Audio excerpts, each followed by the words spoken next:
to Watson to a one-score game. Hey, this is Ahman Green, Green Bay Packers all-time leader in rusher. Bill, the Packer fan and Packer owner, Nick, they run a website for Packer news and updates, and I know Packer news hasn't been so great lately because we got some players that are not Packers anymore that you loved at one time, but you might hate a little bit right now. Two great running backs. We have a competent offensive line. He's saying that he felt in November and December that they didn't want him back. Get a little safety in that position. Either we go. There's no reason to believe we can't return, but. And they already came out. There's a couple guys that came out and said that Rodgers is telling solution of it, and don't let them go for anything under than one. And you know what, Packer fans? The Bears still suck. So go Pack Go, and good luck to Bill and Nick, their website and their Packer news. Talk to you later. It's a lot easier to come in and skip doing mop-up duty, but he threw the ball off. He kind of looked like Aaron Rodgers the way he was throwing the ball sidearm and just flicking the wrist, and the ball was just jumping out of his hand. Agreed.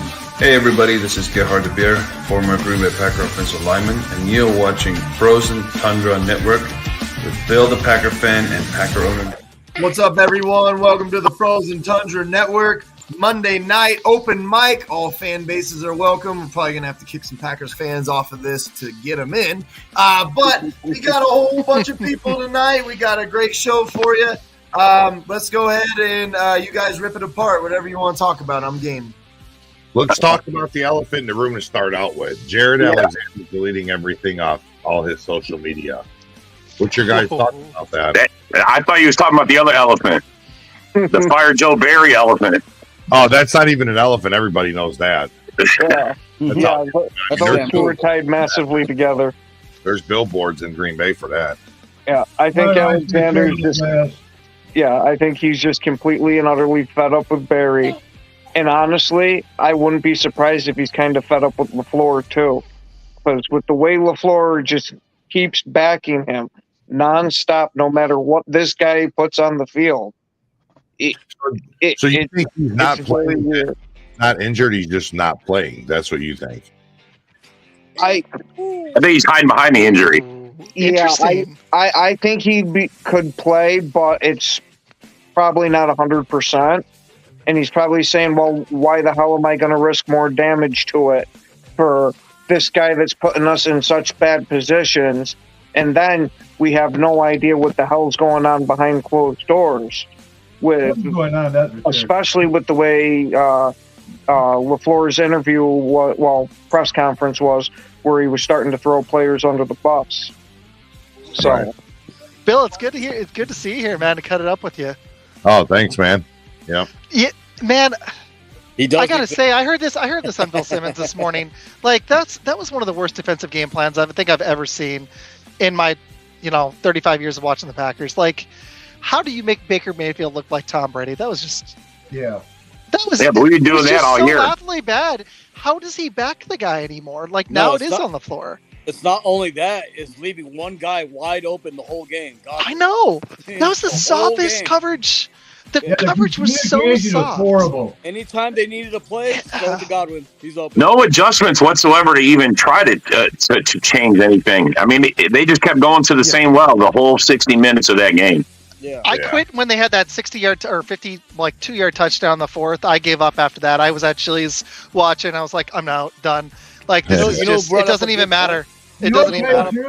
I'd rather see Campbell go to the sideline and Nixon. I don't want to see those guys on defense. I'm sorry.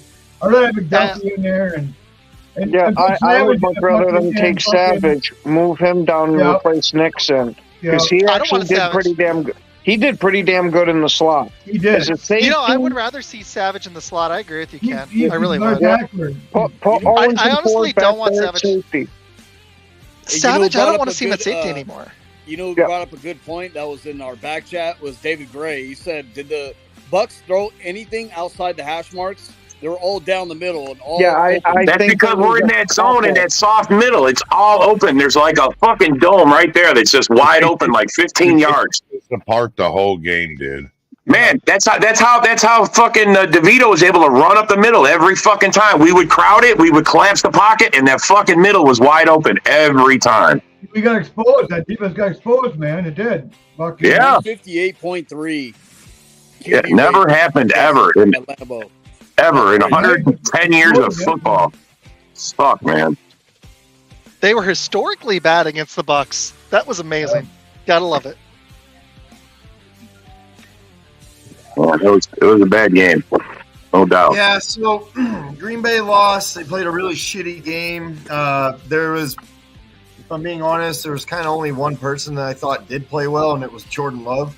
I don't know. And Jones had some flashes early, too. That's playing all right. He was 29 for 39, 289 yards, 2 touchdowns, 0 interceptions. That's pretty decent. We got 5 sacks. That's not bad. We got good things on the fucking team. I'll say Wicks, too. Wicks killed it, and Kenny Clark. Oh, yeah. And he has massively impressed me. Yeah. I like the way the rookies are starting to develop now. You know, next year is going to be exciting when we get all this dead cap money back. You know, we'll be able to definitely invest in the roster a little bit better as far as like veterans and stuff. But these rookies are really solid right now, man. They're definitely developing really nice. Do you guys still want to see them get a number 1 receiver with the rest of these guys? Because I love Wicks, but my problem is I don't see Watson panning out. I see Watson panning out, but he's just so damn injury prone. But yeah, if you ask me, I would definitely like to see one veteran receiver picked up next year. Yeah, I agree, especially because Watson, when you look at him, he was injured. Yeah. Yeah, or deep threat would even be great. Don't bring back Scantling, please. Just don't even touch that. But you know, here's my thing. I really like. I like the flashes I've seen from Watson the last 2 years, but the problem with him going back college, he's been injury prone every season. So like we're looking at 5-6 years of this now consistently. Right. That's kind of scary. We're ranked number 30th right now in stopping the run. Yeah. And we stopped the run yesterday. That's the crazy thing. They didn't run it on us at all. I don't think it's so much we stopped the run is they only attempted it a few times because bro, they didn't need to run. Yeah. They didn't need to run. Every pass was open in the middle. They didn't need nothing. How many points do you think they would have scored had they needed to? Like if we were keeping pace, I think they would have had over 40 if they even cared. They could have had 41, 48 points. I doubt he comes to Green Bay, but if we can sign Devin White, he's a free agent. Man, him and Clay Walker. Oh yeah, nobody's gonna run on us. Nobody. Yeah, we need a linebacker. I'd get rid of Campbell in a heartbeat over that. Absolutely. He's not the same player he was when we brought him there. Him and, like, even though Douglas still made some plays, when we brought them both there a few years ago, Campbell's declined, and they got to replace him. Yeah. Is he a free agent after this year? Y'all know? Yeah, no. Yes. No, I don't think so. I think he's still got a year or two left. I'm going to pull up contracts. Yeah, I thought he signed a 3-year deal. When did he sign? I'm curious when he signed that. I thought his offseason he did. Yeah. Oh, this offseason. It was this offseason. I thought it was the offseason before, but either way, yeah, we still got him. Brooks been playing well. Brooks, yeah. I love Alexander's taking talent. Alexander's got a $24 million cap hit next year. We got a Bucks fan commenting right now on your guys'. He said White is shit. You can have him. He was a healthy scratch. Devin White? Oh, you're tripping. Devin White is the fucking key to stopping every single run.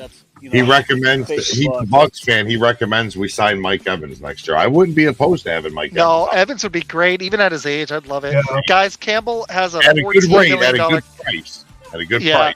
At the right price. Campbell's got a $14.5 million cap hit next year.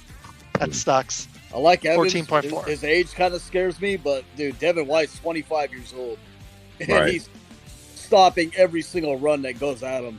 You know what I mean? He's a physical linebacker. Can't go wrong with that. Yeah, it's something the Packers basically need. Yeah. So tell everybody about the new page. Get everybody to get a nice follow going for you there, bud. Yeah, so tonight we're streaming from Instagram for the first time ever. It's just Frozen Tundra Network on Instagram. You can watch it on Facebook, Instagram, YouTube. We got all that shit right now. So don't be, I want to say something really mean, but I'm not going to say it right now. Just go fucking hit the like button and watch. What, same old Lions? Oh, I'm sorry. No, it's gonna be a lot worse than that. If you guys watched our intro, Amon Green said something really true. Bears still suck. Yeah. Says it every week, twice a week now. So what's your guys' thoughts on the Lions, man? Do you think they're fraud? I think that. Me personally, I'm going to say I'm guessing they're going to be one and done. Unless they face the Vikings, then they may move on. Who could they play? Could they play the Saints or somebody from the NFC South? If they could, it would depend. I could see them maybe winning against one of those teams. It's going to happen. We're going to win out yet. We're going to make a playoff, and we're going to knock. I know the Cowboys are going to tank somewhere. The Lions are going to get the number 2 seed probably. I mean, honestly, let's. Well, no, it's going to be San Fran, and then Dallas or Philly. I don't think Detroit takes the 2. Do you guys think? I don't think so. Well, I think Philly would have to lose 2 games. Well, the Bears beat them, so they got soft points. There's a way to beat the Lions. Philly beat them. I think Philly's got the easy. Philly will look past New York. Watch, they'll get beat. They got to play them twice. Their blueprint is out. You just rush at Goff, do a pass rush at Goff. He melts in the pocket, and then their secondary's been exposed way too many times. You can every time the Lions lose, you hear all their fans say, "Fire Glenn, fire Glenn." You know what I mean? But they're talking about their offensive line. I mean, Decker, he's been a problem this year, and I mean, he's been horrible this year. So is fucking their center, fucking Rick. Now he's not even that fucking. He's been having trouble. Man, I wish fucking move those guys around like a fucking nothing. I wish we'd wake up tomorrow morning and breaking news: Joe Barry got his papers. He's out of there. I mean, I don't care. Thought I was going to wake up to that today. I don't understand it. I would not even be mad at Matt LaFleur if he hired Big Bird to call the defensive plays. You know what I mean? I don't mind that he's not fired. Wait till after the season. I'm fine with that. There's only 3 more fucking games. You know what I mean? It's like let him do it. Maybe this will get like a fucking little confidence in those fucking. Oh, yeah, he's done with me. I don't care if he fucking. I don't know. Yeah, my concern is if Jair is doing all this because of having Barry there, is that the kind of you want the rest of your players jumping ship? Right. I mean, this could start a cancer that that spreads through the locker room. Honestly, you're right. There's only 3 games left. It won't matter. Fire Barry today or fire him at the end of the season. But if it's to save the locker room, fire his ass right fucking now, man. Well, we don't know. Nobody knows what's going on in that locker room. We're just fucking guessing. No, I know. I get that, but I mean, looks like you're about to say something. If the 3 games go by, then we don't have to fire him at all. We didn't extend his contract. Exactly. Yeah. Oh, then he's just done. He's done. Yeah. That seems to be what they're waiting for, because apparently they'd have to give him some type of severance package if they fire him before that. The Florida doesn't want to be a Scrooge and fire him before Christmas. Come on now, man. Bah humbug, bro. Bah humbug. If it was up to me, they'd fire him on Christmas. Yeah. Bro, you think he's going to deliver us a win on Christmas? No. He's going to shit down our fucking chimneys, man. Yeah. If it depends on Barry, no, we're screwed. Yeah, we're fucking screwed. If our offense can get up to enough lead where we keep staying in front, I'm not worried about it. But if we have to depend on the defense at all, I think we're completely boned this year. Yeah, man. It sucks because now it's making it hard to evaluate all the talent that we have on defense. We were talking about that in the chat today, and I've got concerns about some roster spots, but I reiterated it, man. We've got to get rid. If we don't get rid of Barry, it's not even going to matter. Like, we're not even going to get a fair analysis of all the players. Like, I still think we need some help in the front 7 and at one of the safety spots. I'm concerned about Alexander. There's some questions on defense with the talent. I'd be willing to bet it doesn't even matter that he's fired at the end of the season. You know what I mean? He's got it. Honestly, if LaFleur doesn't do it, the heat's going to be on him. Especially, can you guys imagine this scenario? We blow this game to Carolina and we lose. This would suck, but it might be for the long-term best scenario of the team. What if we lose the last 3 and Barry isn't immediately fired? All of the heat is then going to be on the floor. Not Goot. There'll be some. It'll all be on the floor. I don't want that to happen. I'd rather they win the last 3 games, sneak in the playoffs, get some experience, but I don't trust our defense at all right now, man. Like, they're embarrassing us. They are embarrassing. They embarrassed us against the Giants. How do you let Tommy DeVito run all over you? That's cool and all, but the Lions beating the fucking Broncos the way that they did doesn't change the fact that the last 4 or 5 games you guys look like complete fucking dog shit. You guys are not doing anything in the playoffs. Jared Goff is a fucking bum. It's cool that he can throw 4 touchdowns in the one game, but that doesn't exonerate all the horrible shit he just got done doing. Dude's hands are too small for one. He makes whoppers look like fucking billboards and shit. Like, never seen balls, man. They wobble. They don't even fly right. Here's how I know that Goff is not the dude, too. You have to run the ball over and over and over again, or else Goff can't do shit, man. Dude, we had no running game. We had no fucking running game for the last three weeks in a row now? Fucking... And there's Jordan Love is out there doing it with his arm, man. So I see drastic differences between these two quarterbacks. I think that Love is developing better than I anticipated, but the rest of everything that's going on is being hindered upon bad coaching, man. If we continue to coach this team poorly like this, the development is going to shrivel, basically. Yeah, I agree. And what's really, really sad is we've got roster decisions to make, and it's kind of null until we figure out the coaching. Because honestly, I think it extends beyond defensive coordinator. I really do. Smith, we're going to take the out this year and this offseason on Preston Smith. I think he's fucking gone. I don't see any reason. I think Van Ness will take his spot over now full time. Yeah. I legit just don't see why we would keep him, even if we didn't have Van Ness. If I'm being honest, what are you going to say, Isaac? Sorry. I want us to look at a new OC too. I like Cenovich, but we need an OC. You know what I mean? We need an OC that's creative. Maybe can work with LaFleur. Work that Shanahan magic type of shit. And, let's just get all new coaches. Fuck it, bro. Pretty much. Okay, hey, I got some cap stuff. Here's the shitty thing. We know we're gonna do this, but Bakhtiari's got a $40 million cap hit. Here's the problem. Preston Smith has a $16.5 million cap hit next year. That blows. Gary's at 16, but I think we all agree we want to keep Gary, obviously. Yeah. But then Campbell's at 14.5, so they're gonna have to figure out a way to stretch that out, either do a post June 1st or whatever they're going to do. But I would have rather saw Isaiah McDuffie yesterday than Campbell on the field. Yeah, me too, dude. Seriously, seen him. Campbell. I would have rather seen Valentine than freaking Stokes. Put Stokes in the slot. No matter who was playing that position yesterday, he was put in the wrong position to be playing. They're not supposed to be covering wide receivers, bro. Yeah. Seriously, I'm sorry. He ain't supposed to be covering wide receivers like that. Dude, I could Madden this better. This is easy. I could freaking put up an alignment in Madden better than Barry did yesterday. This is Remember we were making fun of Vikings easily fans stupid. For doing that with Anthony Barr? Man.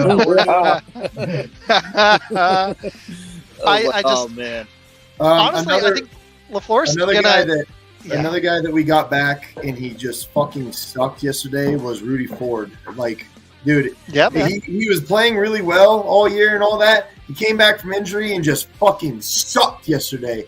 All of his coverages were completely blown. He was either too far behind. He was chasing everybody. It was bad. Stokes too. Stokes was ass. Stokes sucked, and that's bad coaching because he'd miss. How many games did Stokes miss, guys? Why would you throw him back in? Yeah, a lot. Like at the start, you put a guy back in the slot. I'm sorry, I know teams do that, but if he's rusty, you don't just throw him back in the fire like that. In my opinion, how much of this is the coaching scheme, though, man? How much of this is coaching as opposed to? I mean, although that Evans touchdown, I don't know if that was coaching because he just zipped right by him. I don't care about what people say about Christian Watson's injury and all that shit, his injury history. We fucking needed him on the field. It was extremely apparent that we needed someone that could fly down the field to open shit up. Because, dude, they were just hanging tight the whole game. And Love had to, that second touchdown that Love threw in the corner of the end zone, if he doesn't throw an absolute fucking dime right there. Oh, that was beautiful. That shows you Love's potential right there when he makes plays like that. It's still there, So we got a newcomer on the show. His name is Ian. What's up, Ian? What's up, man? He is a big Lions fan. And cut the show off. Oh, should I bring my Bears buddy on? He said he might want to do it. I should get him absolutely. on. I want to hear Bears fans try to convince me how Fields is any fucking good. If you watch my show, he was on it. Let me message him and see if he's down. Ian, why don't you go ahead and give us your first take? What'd you see yesterday besides just an absolute shit show plus Jordan Love being pretty decent? Okay, so first off, we need to get rid of Joe Barry. He is the worst fucking DC in the NFL. I don't know why we have him. I disagree. I think we should throw him in a river instead. And like, I like that option. Yeah, put him at the stake. Get him out of here. But no, I did see some more potential from Love. He didn't have the greatest game, but I wouldn't say any of this was his fault. He was playing with what he could. You know, missing Watson definitely hurts. He also was pressed a lot yesterday. I actually think I saw more QB pressures yesterday than any game this year. And he was hitting passes with dude hitting his helmet under his chin yesterday and shit. Remember when his helmet got fucking ripped off and it busted his eye? Like, this kid was going through it, and he hung in there through 74% on his completion percentage, which is amazing for anybody. Had 111.5 passer rating, which is amazing for anybody. 2 touchdowns, no interceptions. If we would have stopped them with 5 or 6 minutes left, we had 2 timeouts. We couldn't even fucking stop him once. If we would have, he would have made 1 or 2 completions real quick, had over 300 yards. In my opinion, it's not that Love didn't play the worst or anything like that. To me, he actually did play great. With everything that happened in that game, that motherfucker really did play great in my eyes. You ask the coach, and the coach says different, bro. The coach says that guys were playing out of position. Guys were, holy cow. All he was trying to do is shift from the defense to fucking offense. He didn't want to talk about that defense. But he was trying to say that the offense had just as many problems as the defense. And I'm sorry, that's not what I saw yesterday. The offense may have, but Jordan Love didn't. I saw 2 times yesterday, which is unacceptable that this happens twice in one game. The receivers ran the exact same route as each other because they didn't know what they were doing. That should never And then you know what was even worse? Jordan Love actually threw a great pass. They were both open, and both of them kind of looked at each other and went, like, that one emoji. And then what the hell was up with Aaron Jones? Like, I know he's on limited snaps. He had 8 rushes in the first possession. 8 rushes in the first possession for 44 yards. He had 4 rushes for 10 yards in the whole second half. Dude, if you're playing, then you're fucking playing. I don't want to hear, maybe we don't want to get him hurt. Then don't play. If you're going to play, you need to run the ball 25 fucking times, man. We don't have A.J. Dillon in this game. Patrick Taylor is unreliable, man. Kenyon Drake, I don't even think he fucking took a snap, did he? He took one. He got one. Yeah, he took one. Whatever. I probably shut the game off by then. Fucking Aaron Jones, in the situation that we were in, should have got 25-plus carries, not touches, carries, especially after he just gouged them on the very first possession, man. There's no reason why. Look, if Aaron Jones is playing against the Panthers, there's no reason why he shouldn't get the ball over 50. It's not just bad coaching on defense. We got bad coaching on offense. There's been some suspect play calling all season long at different key points. Deserves another year. He has had games where he's shown that he can put together a good play calling and a good scheme. If he deserves another year, Joe Barry deserves -2 years right now. Matt LaFleur, if he does the same shit next year, and let's say we have a better defense next year, if he does this same shit where situational football, he's proving he doesn't understand it, then I'm all for it. But I think he deserves another year. Mike. And I'm all for it, but I think we deserve. Oh, you know what? We should just send Barry to the Bears. You know what I mean? They take our coaching staff anyway, so Yeah, might as well. Yeah. So look. What I was getting at, Ian, was that the way that I saw it, Love, he had what? I think we had 7 possessions total the whole game or some shit like that. We barely touched the ball. We scored twice. We could have kicked a field goal on one of them. We decided to go for it on 4th, and Love fumbled the ball. But to me, that wasn't like an actual fumble. It was like he was trying to do something because it was 4th down, and it is what it is. Despite everything that happened in that game, he played great, because if the defense just plays a normal game, we win. We definitely win that game. We would have had at least 3 more possessions in the game, And then not only that, we haven't even mentioned that we reverted back to having the dumbest penalties anyone's ever seen in their life. Yeah. Oh my God. There were so many historically bad things in this game, which was just made it even sadder. And dude, like the way we made Tommy DeVito and Baker Mayfield look the last 2 weeks, like I of course always want my team to make the playoffs, but I feel like if we get there, we're just going to get destroyed if we can't have a semblance of a plan on defense. It almost is like Joe Barry wasn't with the team all week and then just went out there on Sunday. That's what it felt like to me. It was like there was 0 game plan. If we go to the playoffs and get destroyed, I think that's still a good idea. If the Packers make the playoffs, still a bonus game, and they get the playoff experience real quick. And if they get, do you guys think they will? They get to hold that L all fucking offseason, get back to the next chance to. Question: do you think they do make the playoffs though? I think I would love to see that, because I don't see have the youngest team in the NFL making the playoffs. If you don't fire Barry, you got Barry in there for that playoff game. I think this game, this last game here, might have sparked something and fucking okay. I think Green Man, Bay's the video's gonna win glitched. their I next can't 3 see games. Bill. So Green weird. Bay's going to win their next 3 games now. Watch, because all this shit happened. They'll win their next 3 games, and we'll miss it by some tiebreaker. We won't make the playoffs. Especially because of this loss now, and we lost to Atlanta.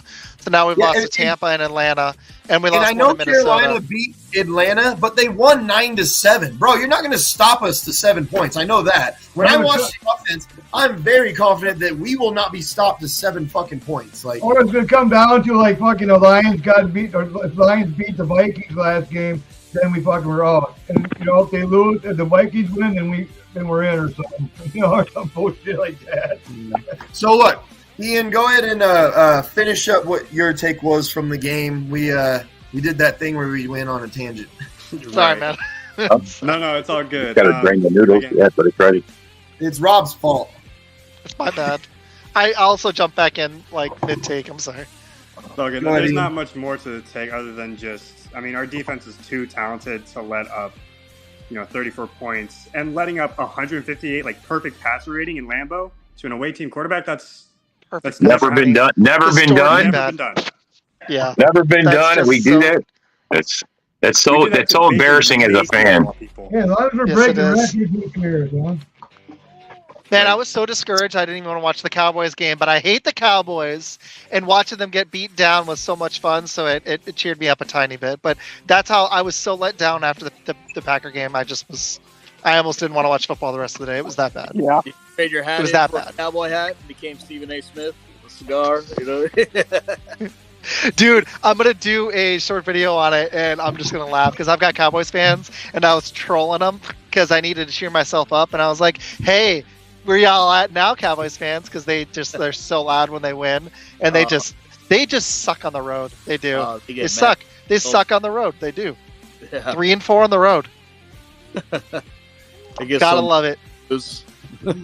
Just so typical for the Cowboys too. Just like make everybody believe you're a real contender and then fall apart. I just love it. I love it. But I was shocked on Twitter. I put in most embarrassing loss. I put Packers, Cowboys, the stupid Falcons, and the Jaguars, which shouldn't be on there. And the Packers were winning over Dallas, which was kind of surprising because I can see that with how horrible that defensive performance was. It was bad. Yeah. It was bad. It was bad. Let's do a little thing where we show the dumbest person that's ever existed on the fucking planet. Here's one of them. Ooh, this is gonna be fun. Oh boy. What you got? You've got to be absolutely fucking stupid to think that Clifford should be playing at this point. Yeah. I don't know what people are thinking. Oh my god! Some people thought it was Love, man. Yeah. People blame in Love. Yeah, did he have a few bad throws? Did you watch the game? It's the D, man. The D is the biggest concern. Come on. No, it's because they're trying to pick at him having a few bad throws during that game. Granted, there was a little stretch where he didn't look great, but it turned right around and the whole second half, he looked pretty decent. So, And that one play that tells me all I needed to know. Okay, sorry, Shots doesn't want to hop on. He just got off work, but he's going to come watch us, which is cool. Sorry. Shots is my Bears fan. It says, forget the stats. Did you actually watch the game? Did you? When he needed to make throws, he was so unbelievably inaccurate. It's not even funny. He missed one throw that actually mattered. It was the first drive of the game. He missed Reed on that touchdown. That was the only one that he missed that was substantial. Yeah. He didn't make the plays when he needed to. Dude, he was getting fucking drilled 20 yards out of the end zone. Threw a fucking dime in the corner of the end zone, like one of the most beautiful passes I've seen in a while. I don't know. That made it. That put us down by 7. It was 27-20 at that point when he threw that touchdown. That's one of the biggest plays of the game at that point. Like, what are you talking about? That defense totally let us down. And he threw 74.4% completion percentage for the game. Like, what are you talking about? He missed 10 total fucking throws. I almost want them one day to kind of start Clifford to show how bad he is. So especially against starters, he's gonna look bad. Shit, man. They're gonna watch him fail, and they'll be like, "Oh, okay, Clifford's not the guy." I mean, Hey, also, I don't know if it was the worst play of the game for y'all, but that stupid David Moore 52-yard touchdown. That was when I about lost my wits in public and just started cursing. I was so pissed off. That was just awful. The whole play, I just was like, I'm done. And I know they almost got the review and the strip at the end of it. I don't really care. That was one of the worst plays of the year I've seen defensively. I don't know what y'all felt about that one. The worst part of the game for me was realizing that I wasted my Sunday doing that. Look, people keep mentioning inaccuracy with Jordan Love, but they don't actually know what the fuck they're talking about. Last five games. 74.4%, 64.1, 69.4, 68.8, 67.5. In a game previous to the one before that, 76.9%. So, I don't know about you guys, but when 6 of your last 7 games are those numbers, though that high of completion percentage, I don't know what the fuck you're talking about. They were like, I remember when people were saying, well, he missed throws in the Lions game. Like, can you point him out? Because I think he missed like 5 total throws or some shit. Like, you know what I mean? Oh, no, they're expecting him to hit 100% of the time. And if he doesn't, he's just terrible and we got to get rid of him. It wasn't the Lions game. It was the Chiefs game. I remember I was like, what throws are you talking about? The dude missed on damn near nothing. Like, no matter what Love does, and look, I love Aaron Rodgers. I didn't want him to go. Dude's my dude, man. I fucking love Aaron Rodgers. We did everything we could to try to mask all the problems that Aaron Rodgers was going through and just be like, you know what? Like, he's still our quarterback, blah, blah, blah. I'm starting to realize that people that care more for Aaron Rodgers than the Packers are never going to let Love be good, no matter what he does. It's not only that, is they listen to these North rivals say Love isn't trash. Like, they're just trash talking, and all these Packer fans believe it. Oh, yeah, Love sucks. You know what I mean? Like, they don't even watch the game. They don't even analyze the game, how he's doing. They just sit there, one comment. Oh, yeah, we'll just jump to that conclusion. You know what I mean? It's terrible. Like, if you watch the game in its entirety, Love is doing what he's supposed to do. He's controlling the line of scrimmage.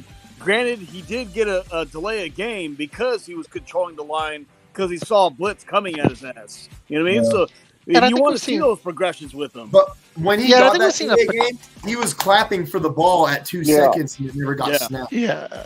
I think we've seen enough potential to think that he's probably going to be our franchise quarterback. Now, here, like, I don't know if I see the ceiling that I saw with Rodgers or Favre, but that's like, one in thousands of NFL quarterbacks that just you don't get a Hall of Famer. What I said. In 3 years, in 3 to 4 years, or 3 to 5 years, I said I expect Love to be talked about around the league in the same ways that Rodgers and Favre. Yeah. It took them that long. It took them that long, man. It's going to be some time, man. Yeah, but if we're going to get there, I would love. This is where I would absolutely love to get Love. No pun intended. Not really. I want to get him a number one. I'm sorry, guys. I like our receivers. They're developing well. Bro, all that's going to do is say, well, see, Love couldn't do it without a number one. That's what you're going to hear then. Because Rodgers and Favre, I mean, they made their number one. And that's what we're doing, bro. We're bringing wide receivers up. Our wide receiver one is probably on our roster somewhere. They just got to make that jump to that level. Devontae was not a wide receiver one his first couple of years, but when he left here, he sure as hell was a wide receiver one when he left us. You guys remember when we had Rodgers early on? We had Jordy in the roster? Was he already established, or did he come up with Rodgers? Can you all remind me? He came in with Rodgers. I mean, there was okay. Yeah, I'm pretty sure he got drafted the year Rodgers started. Yeah. That's what I thought. Okay, that's what I thought. I mean, 15 Jordy years. had his own thing, man. He had his own. I mean, Jordy was a fast white guy, bro. He was going to be a white chocolate, white lightning, they call it. Yeah, Jordy came in the year Rodgers started. Yeah. Jordy's rookie year was 2008, so it was all Aaron Rodgers right there. What's up, buddy? And I was gonna say, here's the scary thing too about getting an established wide receiver. Jordan Love might get Rodgers-itis and only throw that wide receiver one. Right. He don't need to get. Right now, he's passing the ball around. He doesn't have that cockiness that Rodgers has. Where I'm only going to throw to the guys who are going to catch the ball or who's going to help me be successful. Okay, real quick. I want. Oh my god! I gotta find this on YouTube so I can see these comments. Destroy right now. I gotta see these secondary had backups in the secondary. Can you find a defense in the NFL right now that doesn't have backups in the secondary? Can you find me one? So wait. So the Bucks only won because we have backups in our secondary, right? Is that what happened? Is that what we're talking about now? Like, Jordan Love had a good game because there's backups in the motherfucker. Every secondary's got backups. What are you talking about? Like, you see that? Nick moved his chess piece right there. Yeah. Like, dude, okay. We only had one running back. We usually have two starting running backs, really. We were missing our number one wide receiver. We were missing our number one tight end. Like, how far do you want to go into this? This comment was... That's just a weak-ass fan coming at you sideways like a troll. That's all that is, man. Bullshit. Or bad comment. I almost called it. So, look. I want to get to something else since, we're talking about Jordan Love, how he's the next greatest quarterback that ever existed. Let's talk about another quarterback that was absolutely amazing this weekend. His name is Justin Fields. Boy, here we go. What an arm on that guy. Let's get to it. Let's get to Justin Fields. So when Bears fans talk about inaccurate, did you watch that game? Because that motherfucker embodies inaccurate. First of all, he has the second highest percentage of thrown passes behind the line of scrimmage. That means your quarterback does not have a good arm. That's what that means. Yeah. 38%, I think it was, somewhere around there. 38%, I think it was, of his passes are behind the line of scrimmage. And they can't use that O-line excuse anymore. You know what I mean? They can keep on banging their head about the O-line, but the O-line's playing way much better. The O-line has been good this year. And in every single show that I ever watch on TV, they even acknowledge that the Bears have a pretty good offensive line this year. Everyone's recognizing it. The Bears fans don't want to recognize it because it gives Fields a fucking excuse. But the defense is playing great for him, too, right now. How do you go 19 for 40 when you're throwing the ball behind the line all game? How is that even possible? When you're Justin Fields, man, he sets records in the bad way, like our defense. Not only that, if you argue with like a sensible Bears fan, he'll say Fields holds on to the ball too long. Okay, but it's been a few weeks, but I had a guy on Twitter who I was in a football group, and he was arguing Fields over Love, and I was like, dude, are you watching the games? I'm sorry, like, come on, man. Like, he's a Bears fan. I'm like, not shots from the sideline. He's awesome. A different guy. And I was like, dude, I can't even argue with you. Man. I'm sorry. I didn't watch the Bears game at the same time. At the end of the game, Fields cannot.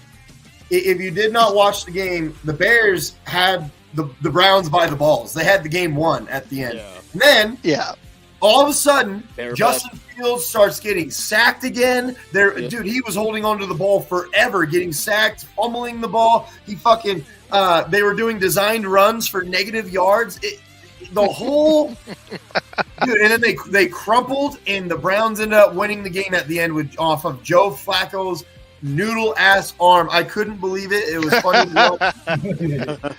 Here's the problem. Fields against a good defense, that's when he gets exposed. And that should tell you everything you need to know. Love has actually performed well against some good defenses this year, especially the Chiefs. That was the standout game. But the Saints' pass defense wasn't bad early in the season either. Fields, every time he plays a good defense, he just gets crushed. You see the lack of decision-making, the lack of accuracy. He's got DJ Moore, so you can't tell me he doesn't have weapons because DJ Moore is more established than any of the receivers the Packers currently have. So I they've got to get a quarterback, but the problem is I don't know if they believe in one at number one. So we're gonna find out. Bears fans, if you're listening, please extend Fields. We love it. Yeah, do it, man. Give him 4 years on $200 million, $150 at least. Toss him some money. Lock him up. Make it fully guaranteed. Right. Fully guaranteed. Right. Absolutely. I hope the Lions extend Goff. Make that fully guaranteed too. Let's double down on that. Fresh perspective, because this is Ian's first show with us. What do you think about Justin Fields? All right. So first off, I don't hate Fields just because, I think he's a good dude, but he plays for the Bears, so fuck him. I mean, isn't that what nostalgic old boomers do? They think that Brett Favre was the greatest dude off the field to ever live, so that magically makes him better than Rodgers or whatever. Oh, what the? Look, I like Favre. He's my favorite player. Favre's my all-time favorite player for many different reasons other than that. So me too. There we go. But Rodgers is accurate as fuck. So Ian, what do you think about him as a quarterback? As a quarterback, I think he should just change positions to probably running back. He might, be a little bit more successful there. A gadget player. Yeah, he's a gadget player, right? He's like exactly. He's just. I don't think he's Slash. That was his name. Slash. Cordell Stewart. I don't know. I kind of think he'd be better at playing car salesman for Nissan or something. I don't know, bro. To be Bears quarterback as long as possible. It's a comedy act. He could go to therapy sessions with Jay Cutler and shit. Oh, man. What's up, Rick Mott? What's going on? Rick always has some really entertaining takes. So, and I don't mean that, what you say is, stupid or anything like that. I just mean that you get real passionate about it. So, what other than Kevin King in the NFC Championship game, what did you think of our defense this last weekend? I mean, I've wanted, Barry gone since the end of last year, right? So they bring him back. The first couple of games he was fine. It was fine. I don't know what happened. The losing streak, but then I wanted him. I wanted him gone forever. But anyway, then the winning, which we all know where my thoughts are on the whole package. You might need to put in headphones because you keep cutting out. Oh, can you hear me now? Yeah. My bad. I had the speaker covered up. My bad. You're saying that you wanted Barry fired. You were hoping that I wanted him to be gone at the end of last year, right? But that didn't happen. So, but I understand giving him another shot because it's hard to 1 year to give a guy just 1 year. It's kind of, was that a second year or first year last year? Second year. Second year of last year. I don't know. I don't like a lot of of coaching. I don't like a lot of. Because that just doesn't bode well for the franchise. If you have how is the turnover working out for Chicago? You know what I mean? And Detroit. Having a lot of coaching turnover doesn't help a franchise out for winning. In the long run, right? So I don't mind him coming back for the this year. I mean, I just want him gone, but I understand why they brought him back. You know what I mean? I get it. But now I don't get that because his best season was last year and his defense was ranked 20th. If that's the best the guy's ever fucking done, Why? I mean, we got some high standards here. All of us expect us to be in the top 10, man. At least the top 10. No, I mean, I thought we'd be dancing around the top 5. The fact that I'm not trying to stand up for fucking Barry. Okay, I'm not standing up for Barry. There's nothing positive about Barry being here this whole season. Nothing positive about it. But he was coaching a lot better during our win streak, and y'all have to fucking admit that he was coaching a lot better. The entire team was more prepared though too. During the winning streak, it was whether you guys like hear it or not. That's just he was doing a better job. Yeah. Why that was, I'll never know. Why he was doing that? Why he was coaching better than all of a sudden. I don't know what happened the last couple of games. What happened? I don't get why. And people can say all that they want. We were without Jair. And don't get me wrong, he was without. And again, I'm not standing up for Barry at all. I've wanted him gone for a long time. Campbell was out for a few games. Quay Walker's been out for a few games. Jair Alexander's a fucking coward and should have been traded at the deadline. My feelings only. Those are my feelings. But that didn't happen. And look, and shit like that. So, then Goose goes and trades, Rasul Douglas. There are some players that he didn't have available to him, right? There are corners that are fucking rookies that are starting, right? They're rookies, but at the end of the day, right? At the end of the day, he's got to do his job and they got to fucking play better. So, and that's coaching. So it looks like it is coaching, man. It's coaching, man. Might have all coaching options, not just like one solid option, but it looks like there actually might be a few. If Saleh is let go from New York, apparently he's friends with LaFleur, and I wouldn't mind him being a defensive coordinator. I'd be for it. And then I don't know how true this is, but I keep seeing this. I've seen it in multiple places now. That Al Harris apparently is interested as well. I've heard about that one too, man. I just don't know how. I've heard that one too. Know how bringing Al Harrison helps our football team. I just don't see how that is. It looks like he has a lot better scheming and concepts than Barry's ever fucking tried. So I'm not arguing the fact. I'm not saying we keep Barry. I'm not saying that at all. There's a couple guys out there that I would like to see. Right?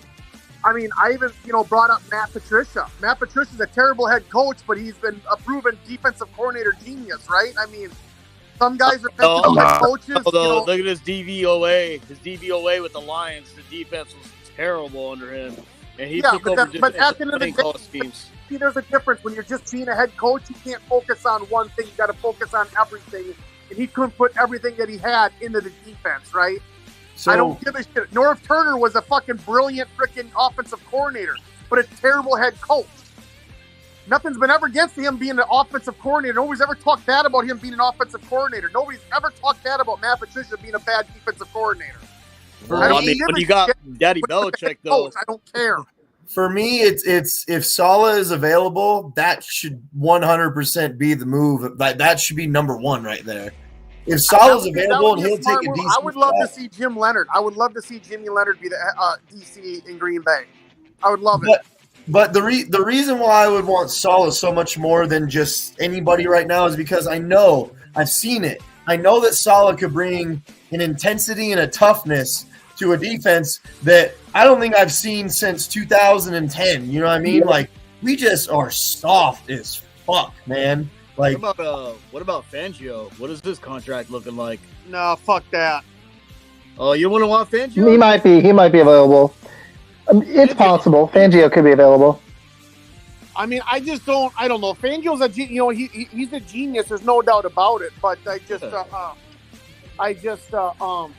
a defensive genius, but I just don't know. He's you know what we really need to do is too old. I just feel that this NFL has changed to a young group, and having an old guy in there just doesn't bode well. I just don't, like I said, I don't like coaching change. I don't like the turnover. All right, if the guy that we get has got to be like, I love Saleh. If we could get Saleh, that'd be fucking fantastic, right? That would be freaking. I would love that. I love our defense to switch to 4-3. What he did to with the Wisconsin Badgers defense being in the top 5 in the nation year in and year out. The guy that Wisconsin gets there is freaking incredible. He can do. He can do more with nothing than anybody I've ever seen. So basically, Rick Mott is saying he wants Brandon Staley. But again, Brandon Staley was a great defensive coordinator before he took over. Just because you're a bad head coach doesn't take away that could be a great coordinator. While what you're saying is true, Staley better stay the fuck away from Green Bay. I don't want that guy.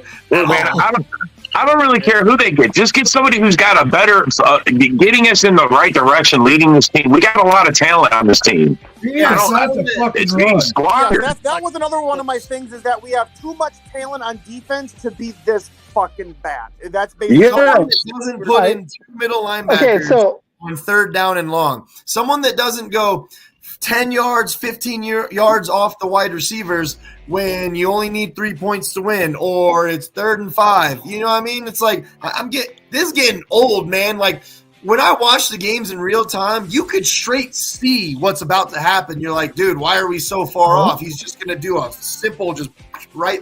It happens every time, man. Every fucking time. This whole scheme. But here's a lot of it's coaching.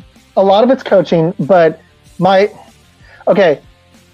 a lot of it is coaching. I would still love if they were able to restructure some contracts if they've got some money.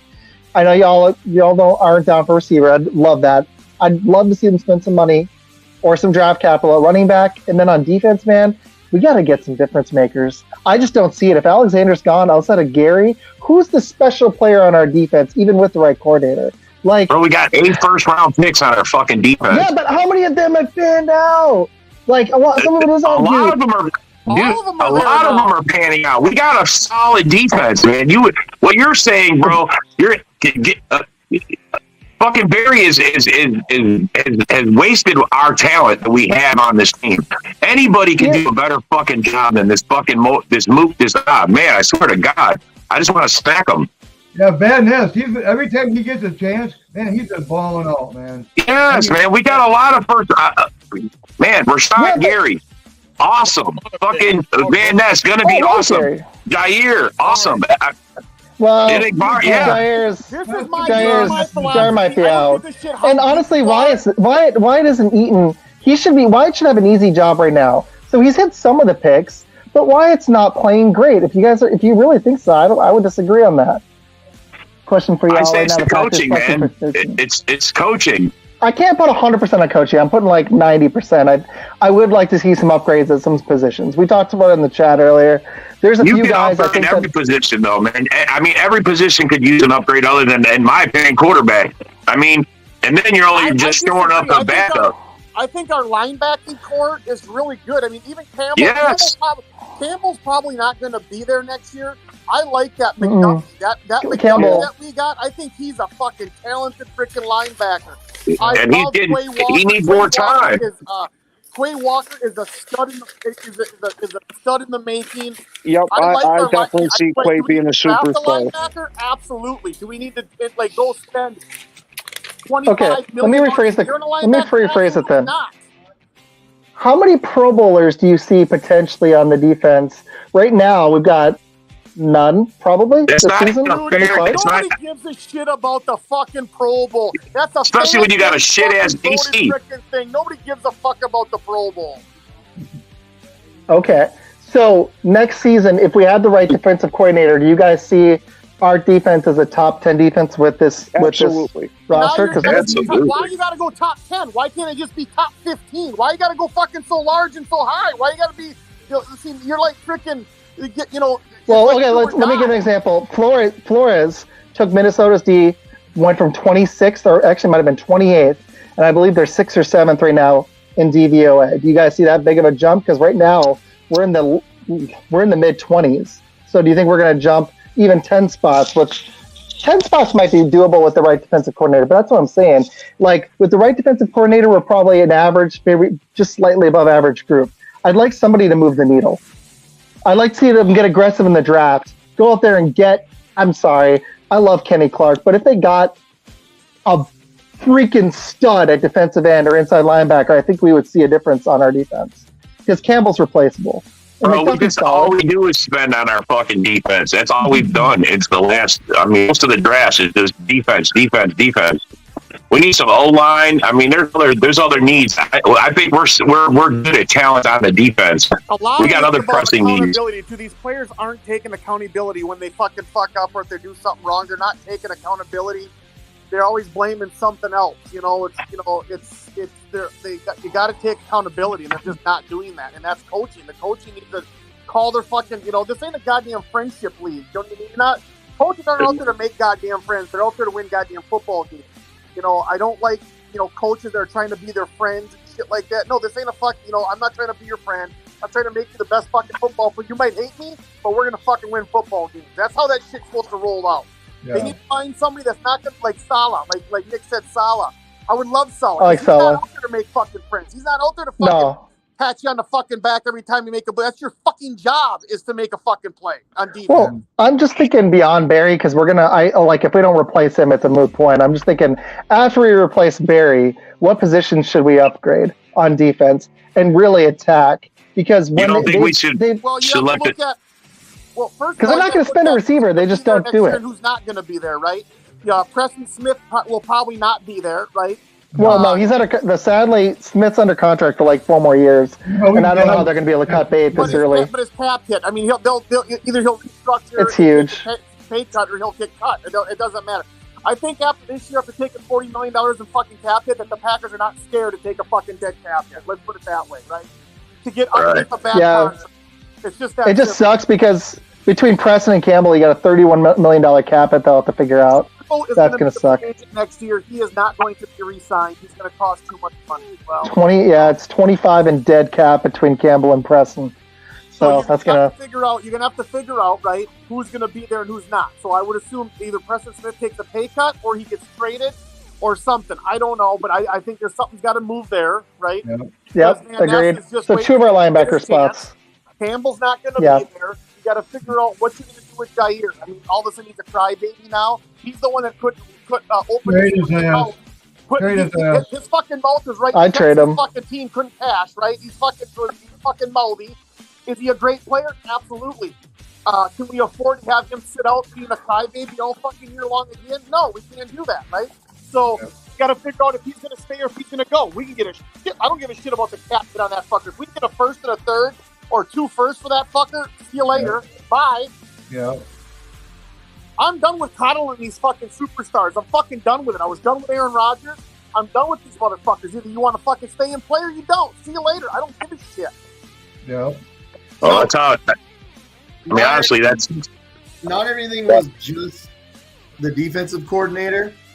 There was a lot of offensive coordinator, which in my opinion is Matt LaFleur right now. So there was a lot of problems with him, and like we already talked about this. Why on the first possession does Aaron Jones get 8 rushes for 44 yards, and then in the second half he gets 4 carries for 10 yards in the whole second half? That is bad coaching. I don't care. Is it bad coaching, or is it because we were behind? We were coming from behind the whole game and had to throw. We weren't so far behind at halftime that we. Yeah, we were only 3 points behind at halftime. We were very much in it, and we abandoned the run. We abandoned it. Didn't we go 3 and out right away? Actually, that was our. After halftime, we went 3 and out for the. Actually, so Nick, this brings up a thing because they said this during the game, and I remember this. They said when after halftime we got the ball, we went 3 and out. That was our second 3 and out.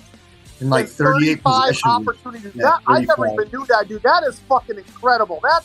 Dude, Matt LaFleur is doing okay. I think he opened up the offense from the beginning of the year to the losing streak. He opened it up to Jordan Love and just let Jordan Love be Jordan Love.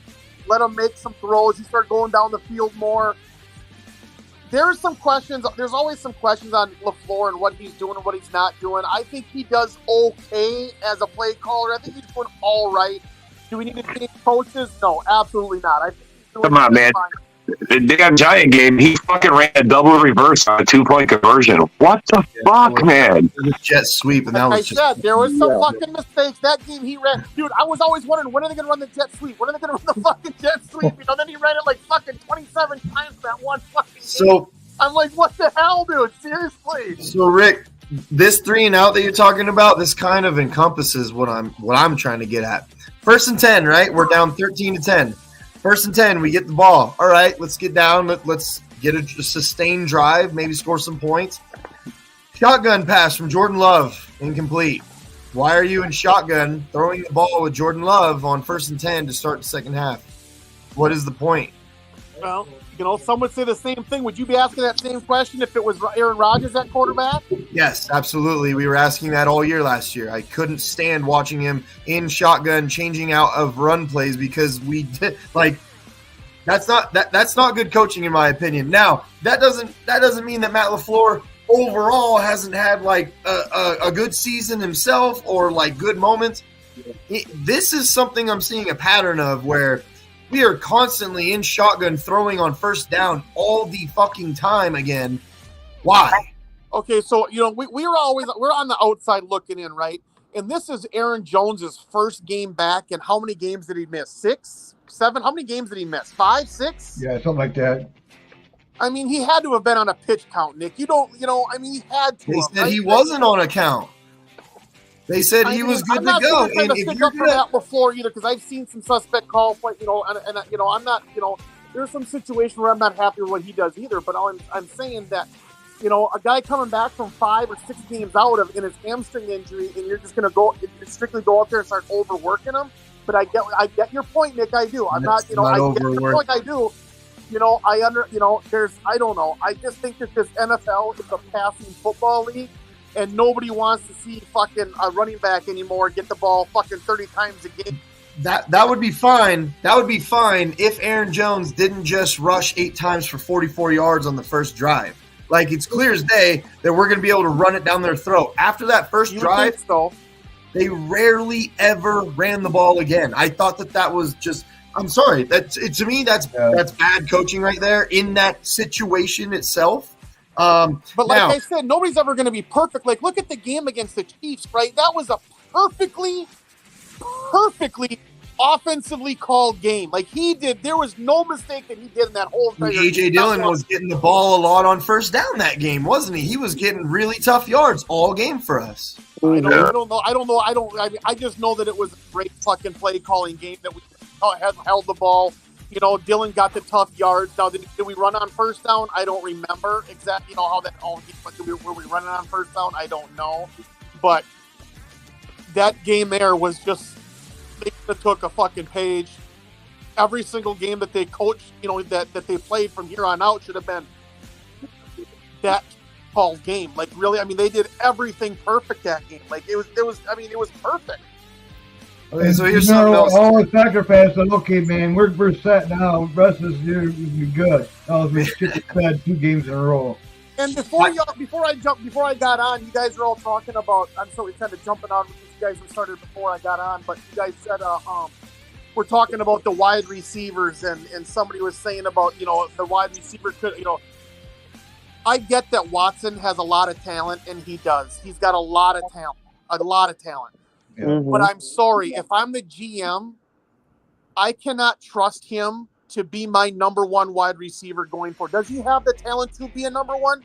Absolutely. So but no one said that he enough to be the number 1 guy. No one said that he should continue to be the number 1 receiver for the future or anything like that. What I had said was, I don't care about the injury history and all that shit. I don't care about all these things don't matter to the fact that in the game yesterday, it was very clear that we did need Watson in that game to extend the field because no one was. It was very easy to read us inside the fucking if he was running down the field and pulling those safeties, Love has a lot more open passes than he did yesterday. There was a lot of tight window passes from what I saw yesterday. And then there was wrong routes ran and all this bullshit. Yeah. So all I was saying was because of how our team is constructed, we needed Watson yesterday, whether he was going to be a decoy or actually catch the ball. We still needed him on the field. There's that too. No, Watson could be a big part of this team. And Reed, I love Reed. I love the development of Wick. I love our guys. I love Heath. I love Wicks. I love the wide receivers we got, but they are undrafted. and late drafted guys for a reason still. Just because they're good, I'm not going to, pick, and say they're going to be this, that. They could be a number one. I don't know. All I see in our team right now is we have a bunch of number 2 and number 3 guys on our team right now. We don't have that guy. You know what I mean? Yeah, no. We weren't saying that Watson is like undoubtedly the number 1 for the field. Like that's not what I said was, unfortunately, whether people think Watson's a 1 or not, he is our 1 right now. Like, well, out of default, he's our number 1 because he default our number 1. Well, I want to get a fast like that's going to take the top off receiver. Then if Watson goes side to side the first round, and then you got Reed, Wicks, and Heath, all those guys in the middle. Holy fuck, dude! We need one more another speed guy.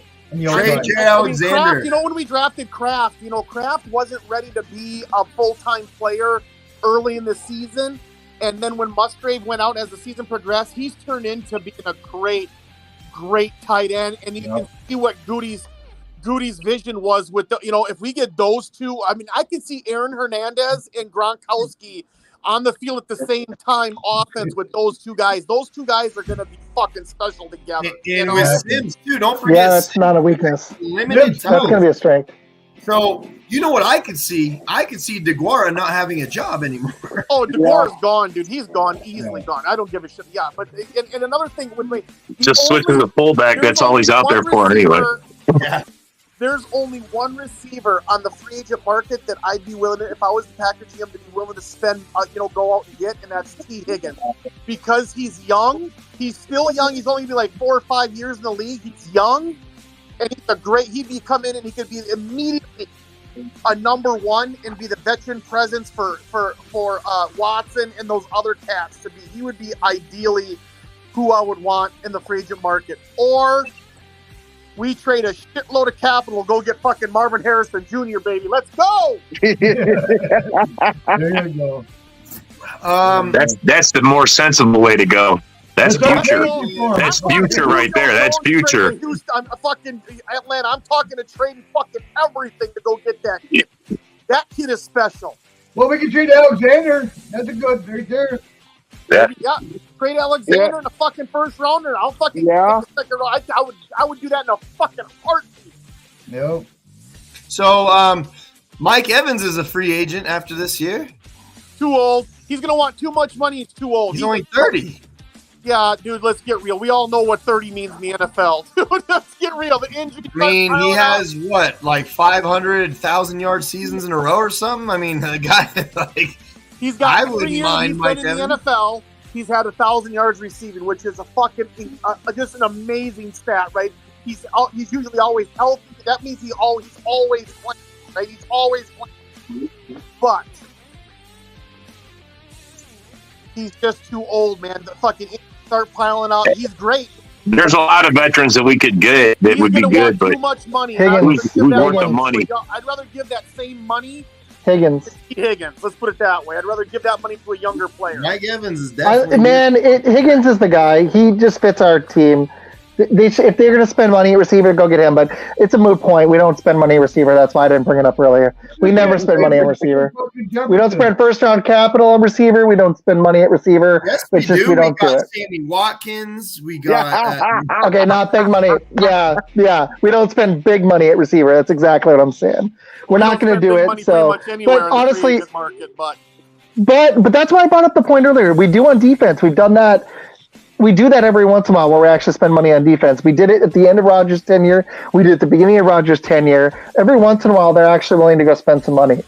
So it's possible. They didn't just sign. We're still going to be a cat. We're not going to be as cap strapped as we were this year, right? But we're going to have some cap issues next year, but we're going to have a little bit more money than we had previous years. This is why I want them to go spend some money on one big player on offense or defense, because I think it'd move the needle of the entire team. Either receiver, corner, if the guy was available. Like, I know it's historic, but when they went on God Woodson, it changed the defense. It just did. If Alexander's not going to be our guy, then go get a corner. Get Mike Evans. Everyone on. Man, I would love Evans. Evans, even at his age, man, 10 years of this, it'd be awesome. I'd be down, but I'd rather get Higgins. He's 25. But he's go get him. I mean, Evans is not going to come cheap at his age and the injuries that can compile from that. I just can't. He hasn't been injury prone over his career. So I agree with you age wise, though. I could see that, but I also could see him. Injuries start to happen. Look at Aaron Jones. Look at the injuries that start happening to guys when they hit that 30 years old. You know what happens. And also, okay, so the last two Super Bowls, here's how we win a Super Bowl. Here's how we get back to contention. The 90s, we had Favre. We went out and signed Reggie White. In the 2000s, we had Rodgers. Both times, young quarterbacks. This is what I want to see if they really believe in love. We got Reggie White, Hall of Famer on offense, Hall of Famer on defense, won a Super Bowl. Almost won two. And we almost did it with Rodgers, too. We went out and got Woodson. If they really believe in love. I knew you were going to say that, so let me correct you right now. It's true. Nobody it's the wanted point. Woodson when we there signed you go. Woodson. That's what I was just Yeah, but how did it pan out? No, it panned out that we don't have He's in the Hall of Fame. I was at that game where they put him in the Packers Hall of Fame. Packers Hall of Fame. It worked. I agree with you. It was a risk. But let's take that risk. Let's take that risk. If Alexander's going to do this shit, then we need a shutdown corner. If he's going to do this shit. I don't understand. I don't understand Jair. I don't understand what he. I don't either. What is he doing? Like, what is this crap? I don't get it either. I don't get it, dude. Understand, why you ran your mouth. You're not fucking playing, but you're going to run your mouth and say that we're going to run the table when you're not fucking playing. You're going to run your mouth like that? It doesn't make any fucking sense. And then you're going to start deleting your Instagram on Packers shit. You brought this shit on yourself. Like, shut the fuck up. We got Joe on the show now. He's a Chiefs fan. What's up, Joe? Hey. How old was Reggie when we signed him? Was he older? He'd been around for a minute, right? Yeah. Like 31 or something? Yeah, he was in his 30s. But he still came out and he got 3 sacks in that Patriots Super Bowl. So he made a difference. And Woodson had that Defensive Player of the Year season. I think so. Oh my gosh, he was 33. Yeah, he was 32 or 33. Back in those days, those players were just fucking built different. 30 years what they built different. I got it right here. He was 31 when they signed him. Yeah, he was already almost 10 years in the league. But he was, you guys know, he was super dominant. That's what I'm saying. I wasn't trying to shit on our players earlier, but if we want to really make a jump, we can get the coordinator. Can we get a special guy? Because if Alexander's gone, we're running low on him on D. My thing is that you get a D coordinator, you let him evaluate what we got. I mean, honestly, I agree. That's why they need to fire him in January. So he's got a month and a half.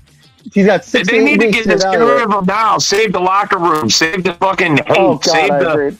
Because I'm telling you, man, I don't understand why they wouldn't put. If Jair was really injured as bad as why wouldn't you guys eye on him and be done with it? And then we could get someone else in here.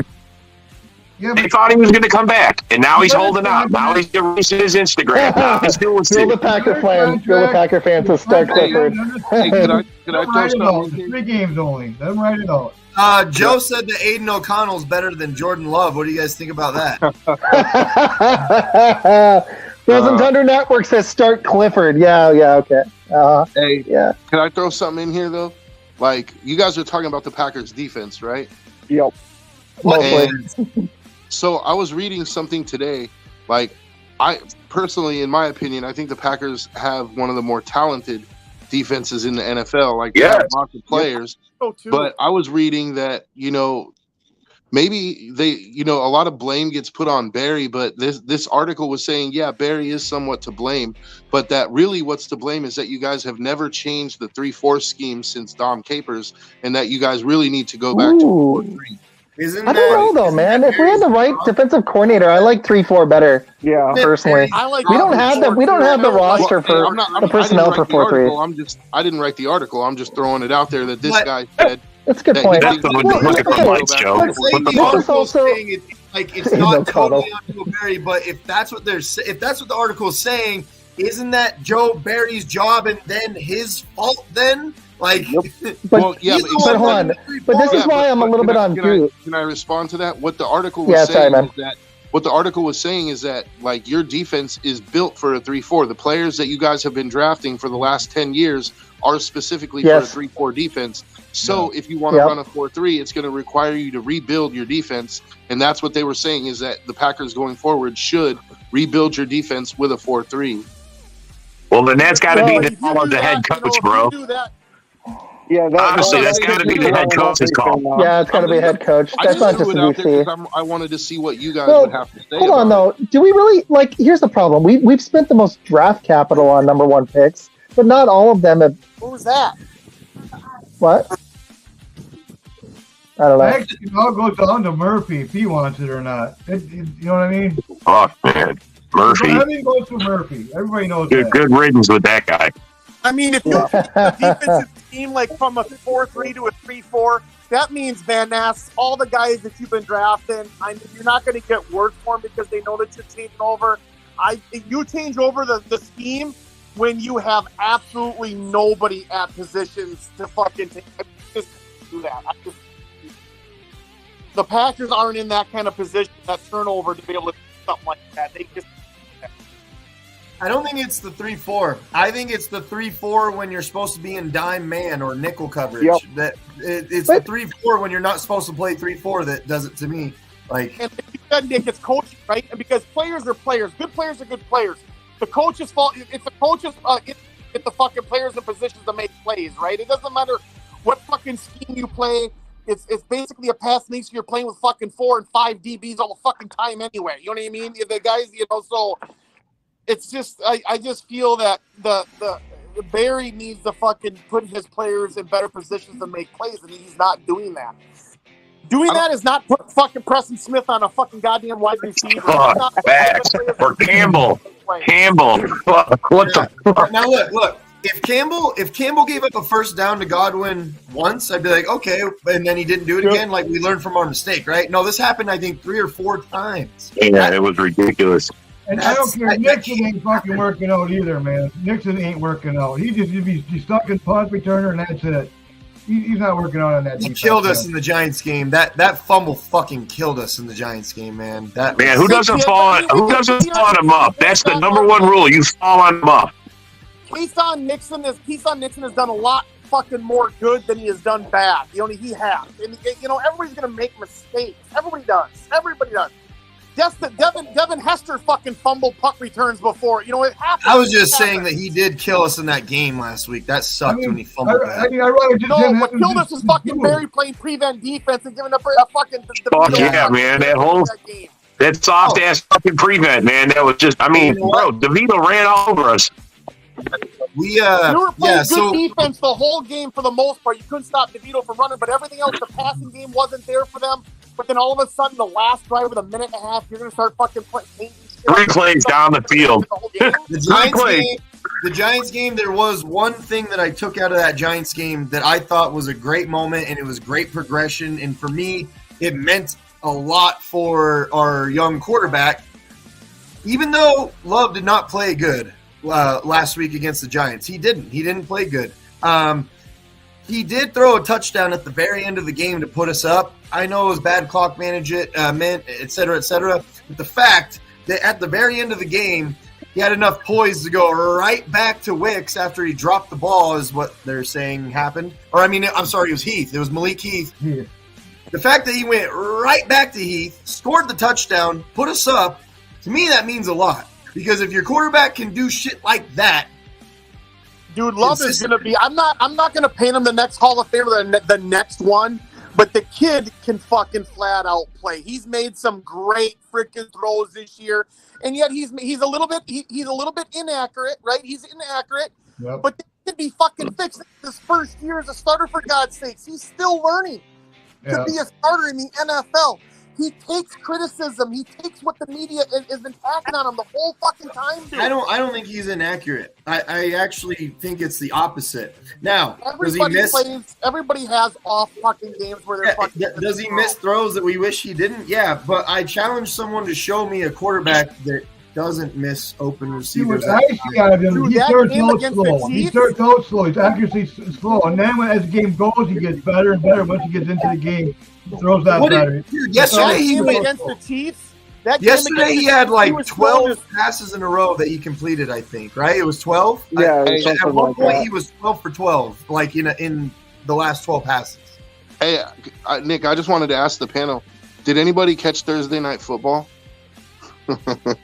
I don't. I think maybe I don't know what I was doing. I don't remember. I might have had it on, but I wasn't like focused. The Raiders barely beat the Chargers. So actually, you came out hiding for that, Joe. Ian lives in Napa too, so he's like he watches the Raiders all the time. Oh yeah. Who would you guys rather have? And be truthful. Would you rather have Aiden O'Connell? And I'm going to ask Ian and Joe this. Would you rather have Aiden O'Connell or Justin Fields? Aiden, dude.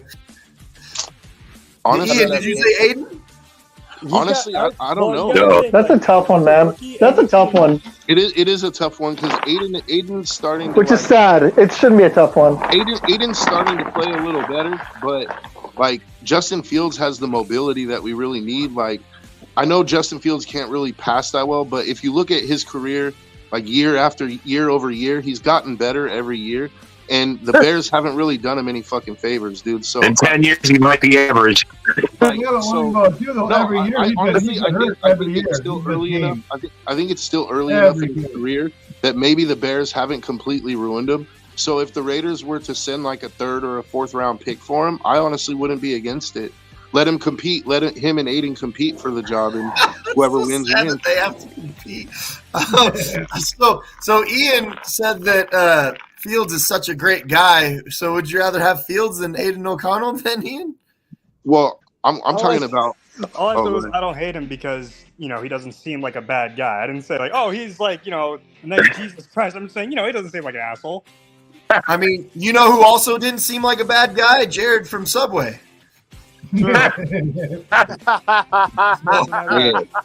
Looks can be pretty deceiving, man. So we're comparing Justin Fields to a fucking pedophile now? No, I'm just saying that doesn't mean like that you should put him on your football team just because he's a good guy. No, but dude, like Justin Fields has had a couple 300-yard passing games this year, and Aiden O'Connell doesn't have one. Just being honest, they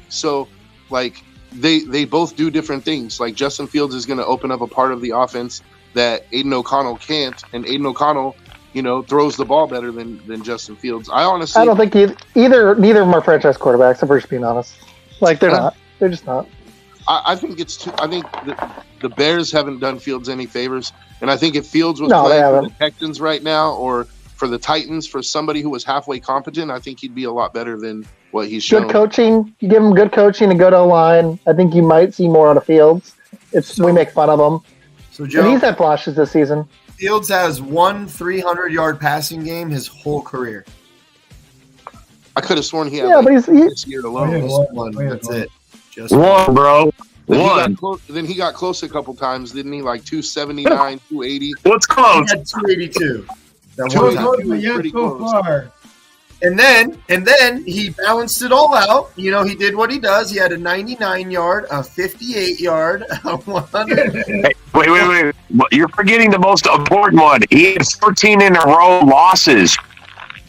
Oh, my God. The Bears' smartest move would be to draft Marvin Harrison Jr. and give Fields a second target and evaluate for another year because I don't believe in any of the quarterbacks there. Shots that they could get another quarterback later. Bears, I think the Bears would be smartest to draft the quarterback number 1 overall. And He'll be dead. But hey, Joe, number 5 to get Marvin Harrison. Which quarterback? Well, that's my only question. I like Drake May a lot. Like, I know everybody's on Caleb Williams hype, but I like Drake May a lot. I think he's the most pro ready, and I think his progression is the best. But I also have to say that lately, I kind of been on this Jaden Daniels hype, dude. I want him to go to the Raiders. So, Joseph, are you a Bears fan? No, I'm a Raider fan, bro. Oh, Raider fan. Okay, I'm sorry. I couldn't see your might as well be a Bears fan. Even with my fucking readers on, I can't see your hat, dude. Bro, we got a similar hat on. Okay, here we go. Nick, we got 3 Super Bowls, and none of them were with Jim McMahon. So, my opinion, what the Bears should do. Justin Fields, they have what? 1 more year, 4 years of Justin. This is his 3rd year, right? Or they should trade him. In my opinion, they should. They got to give him the 5th option by this year. But they don't have to. They could just keep him for another year. They don't have to. They could have him for another year and then sign him after that. Depends on they could have, but they have him for 1 more year. If the Bears were smart, right, they would trade the top pick to the fucking highest bidder and just get as many draft picks as you possibly can, and build a team without a high pick, without a quarterback with the quarterback you got now. Try to put pieces in place. Try to get more offensive linemen, better defense, linebackers, DBs, and just load that team up, and then you will still have draft picks for the next year, next year's quarterback that comes out, or the next 2 years. I'd say play with Justin Fields. We can always build your team up. I just really like Marvin Harrison. If Marvin Harrison comes out, this guy's special, man. I just really like Harrison. I know Harrison is my guy. The Bears are going to have like the number 5. They're going to have the number 1 and the number 5. So the Bears what are they? Year's over. The Bears can realistically trade down a few spots with the number 1, pick up a whole shitload of picks, and then still get Marvin Harrison. If the Bears trade, that would be slick. If they do a second amazing trade, ooh, that would be sweet. Can you imagine if they get another height? Marvin Harrison Jr. Marvin Harrison's junior career is over before it even fucking starts. If the Bears this guy's special, man. I think his trade value would be like in my opinion, his highest trade value would be like 3rd round. I don't see anything that makes him beyond a 3rd round for a desperate team. What the fuck has he done to prove to you that he's even worth trading for? You know what I mean? Who, Marvin Harrison Jr. or Fields? Fields. That's the question right now. But I literally just got done saying if the Raiders were to send a 3rd or a 4th round pick, I wouldn't be mad at it. Yeah, that's where I got it from. Yeah, a 3rd. I mean, a third. I would not be pissed off if the Packers fucking threw a 3rd round pick over there. We could use him like Taysom Hill, dude. I wouldn't be fucking dude. A 3rd round pick is nothing for a player that. Yeah, but you know what? I know for a fact that if Justin Fields was drafted by Green Bay and we didn't have Jordan Love and it was Justin Fields' time, he'd be all pro. Everything that I own, that he would be a much better quarterback than he is right now. If not all pro, at least Pro Bowl. He'd be a Pro Bowler at least. I think if he got a chance to sit behind Rodgers like fucking Love did, Fields would be definitely a great quarterback. Hold on, I used not great. He would be a lot better than he is now. Let's put it that way. Absolutely, a lot better.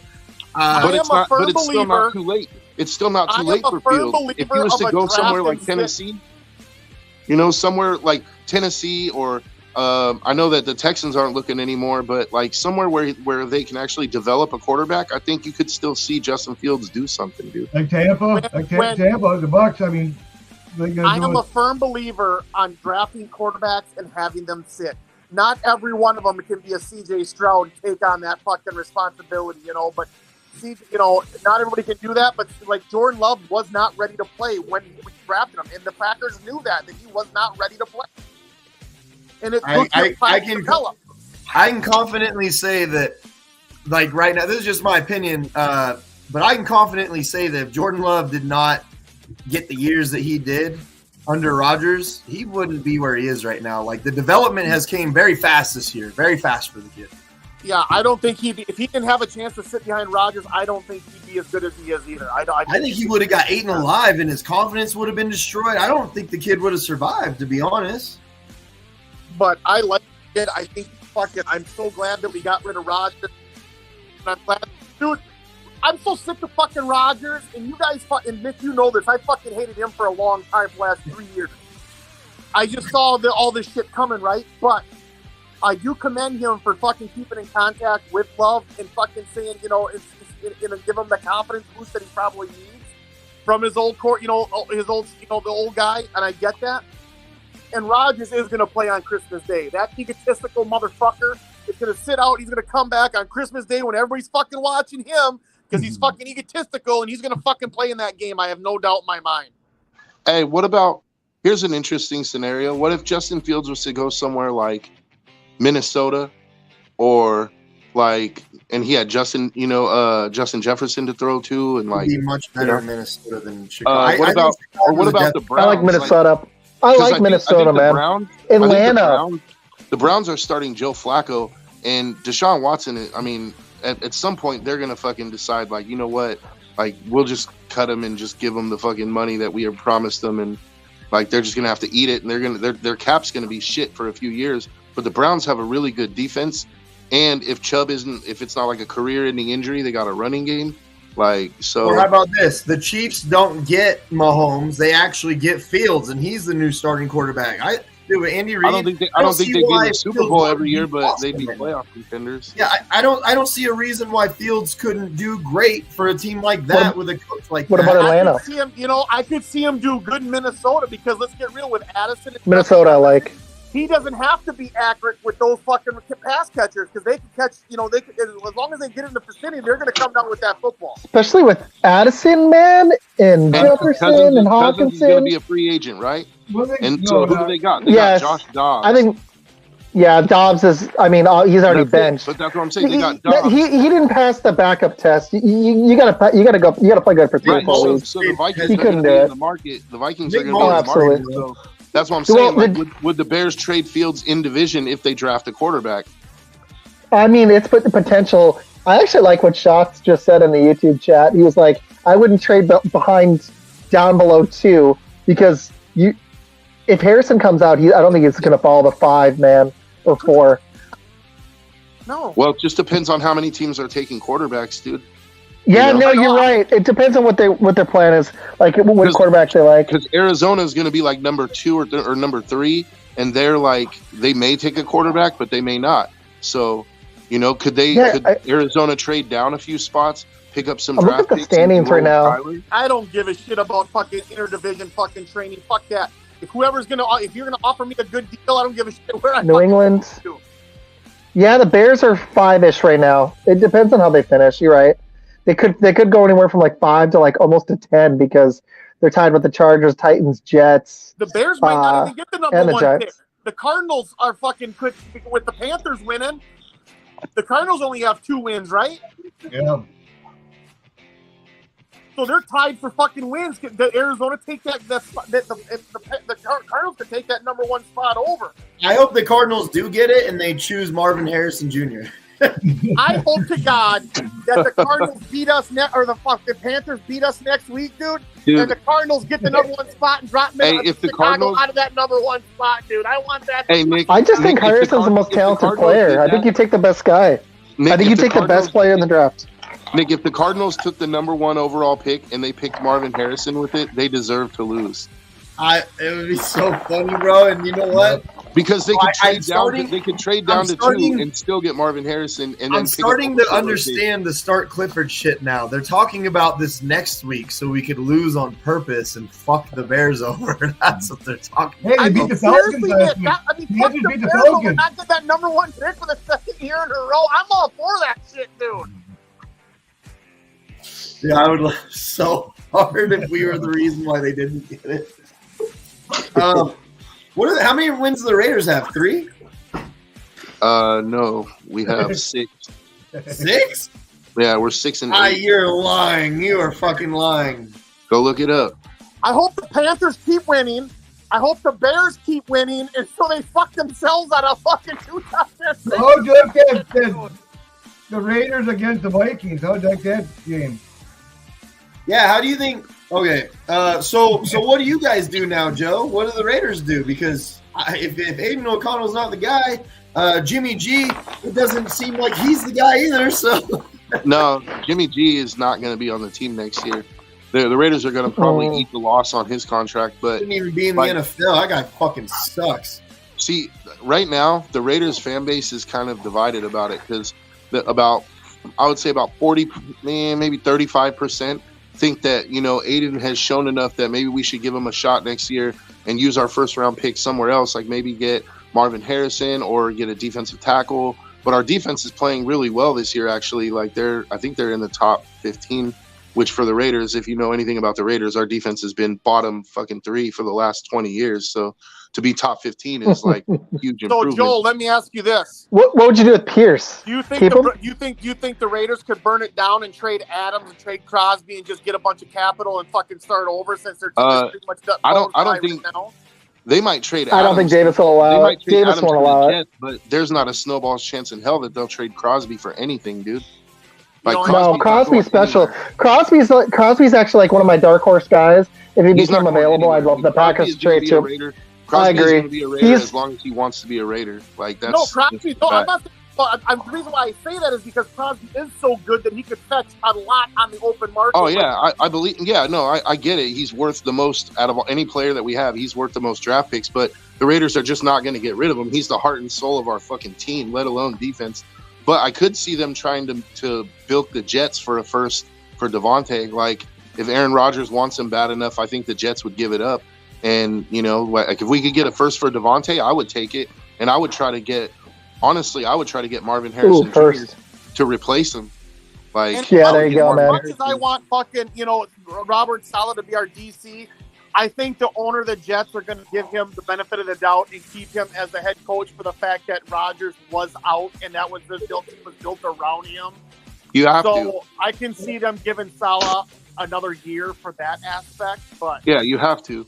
And as far as Antonio trade for Adams, it could be a first round in our third round. You guys might as well trade Adams. He doesn't even want to be there anymore. And as far as Antonio Pierce, like I think it depends on how things go these last 3 games. Like if he goes 0-3, I think we should go a different direction. But if he gets us to 8-9 or 9-8, considering the dumpster fire that we had with McDaniels this season, like for him to pull us out of the fire, and plus like the way that he has the team playing, it's not the same team that was playing for McDaniels, and that's obvious. Like as much as Nick likes to hate on the Raiders, if you watch the McDaniels era games and then you watch Pierce's games, like it's a different team, dude, and especially a different defense. So I think I like Pierce. I think that it would hinge on who he gets as an offensive coordinator, because the guy we have now, Bo Hardegge, he was the quarterback's coach, and they're running McDaniel's system. I think if you're going to keep Pierce, you have to find a really good offensive coordinator to come in and install a system, and he's going to call plays. And I also think that Pierce should be willing to give up some of the game management situations like 4-minute drill and 2-minute drill, that kind of stuff, because Pierce is not a great game manager. Like as far as his game management strategy leaves something to be desired. But again, he's a rookie interim head coach. He's learning on the job. Would you bring it? You saying that? I'd like to bring him back. If I were you saying that? You just fucking changed my mind. I think I hope to God that Pierce gets fired now.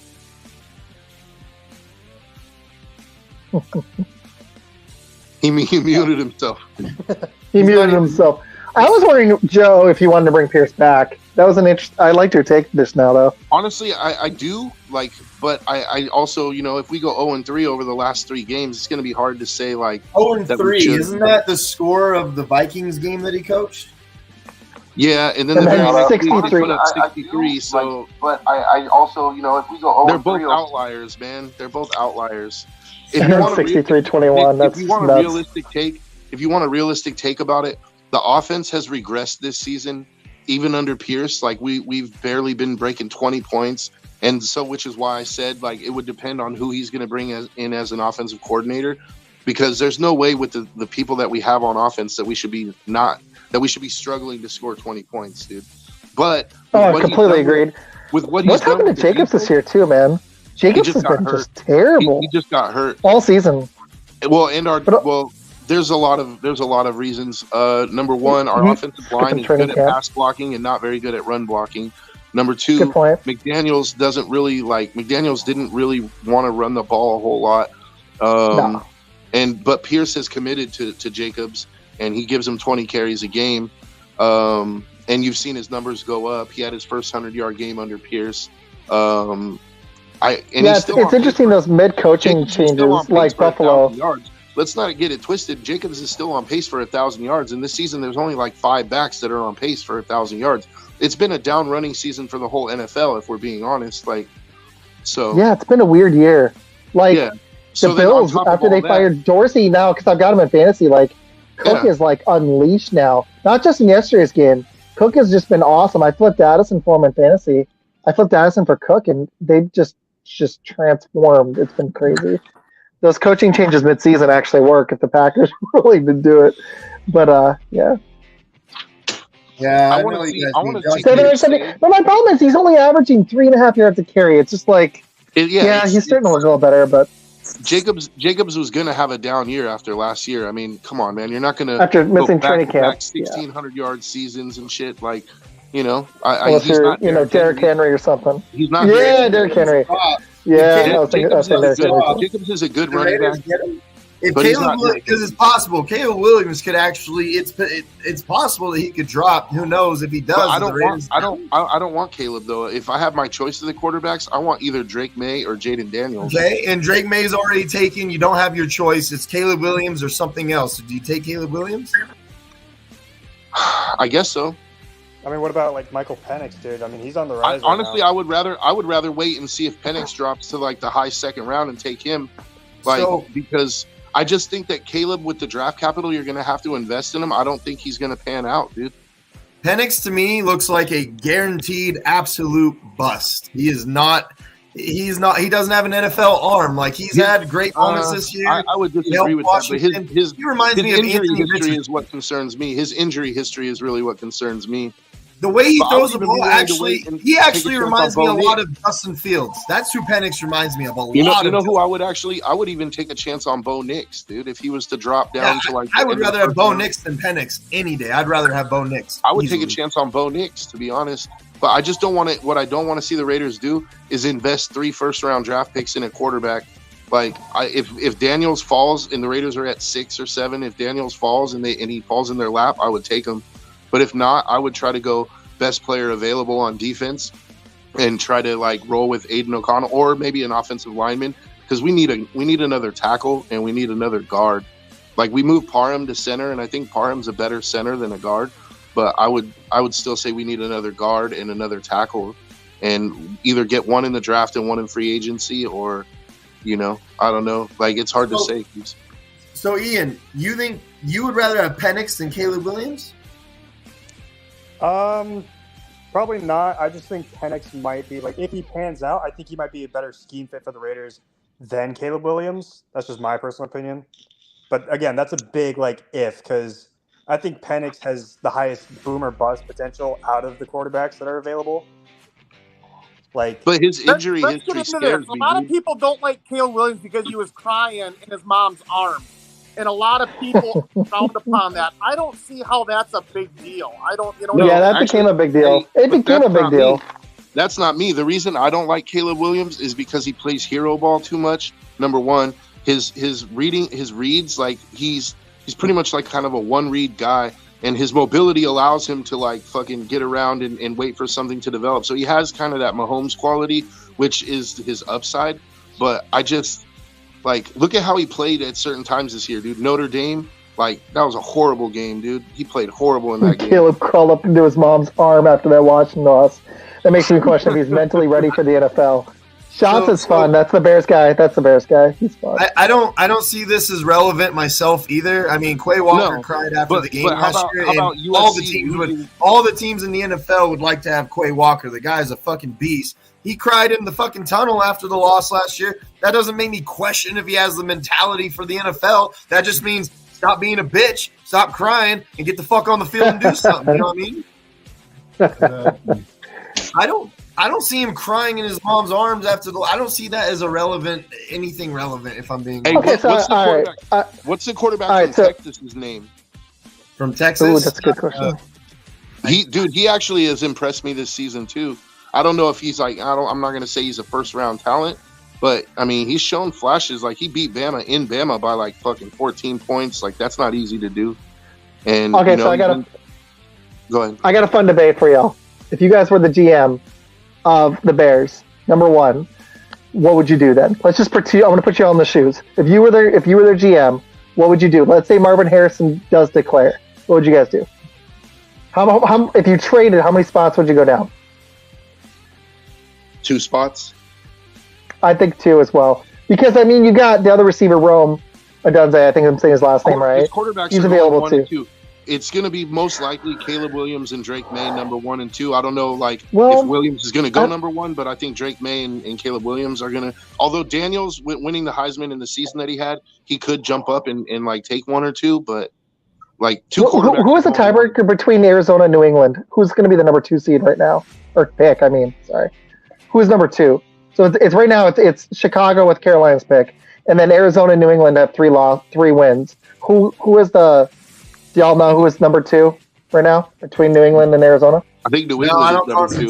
So New England picks a quarterback, but AZ isn't going to move on from Murray right now. I don't think they gave him a fully guaranteed deal. It's not going to happen.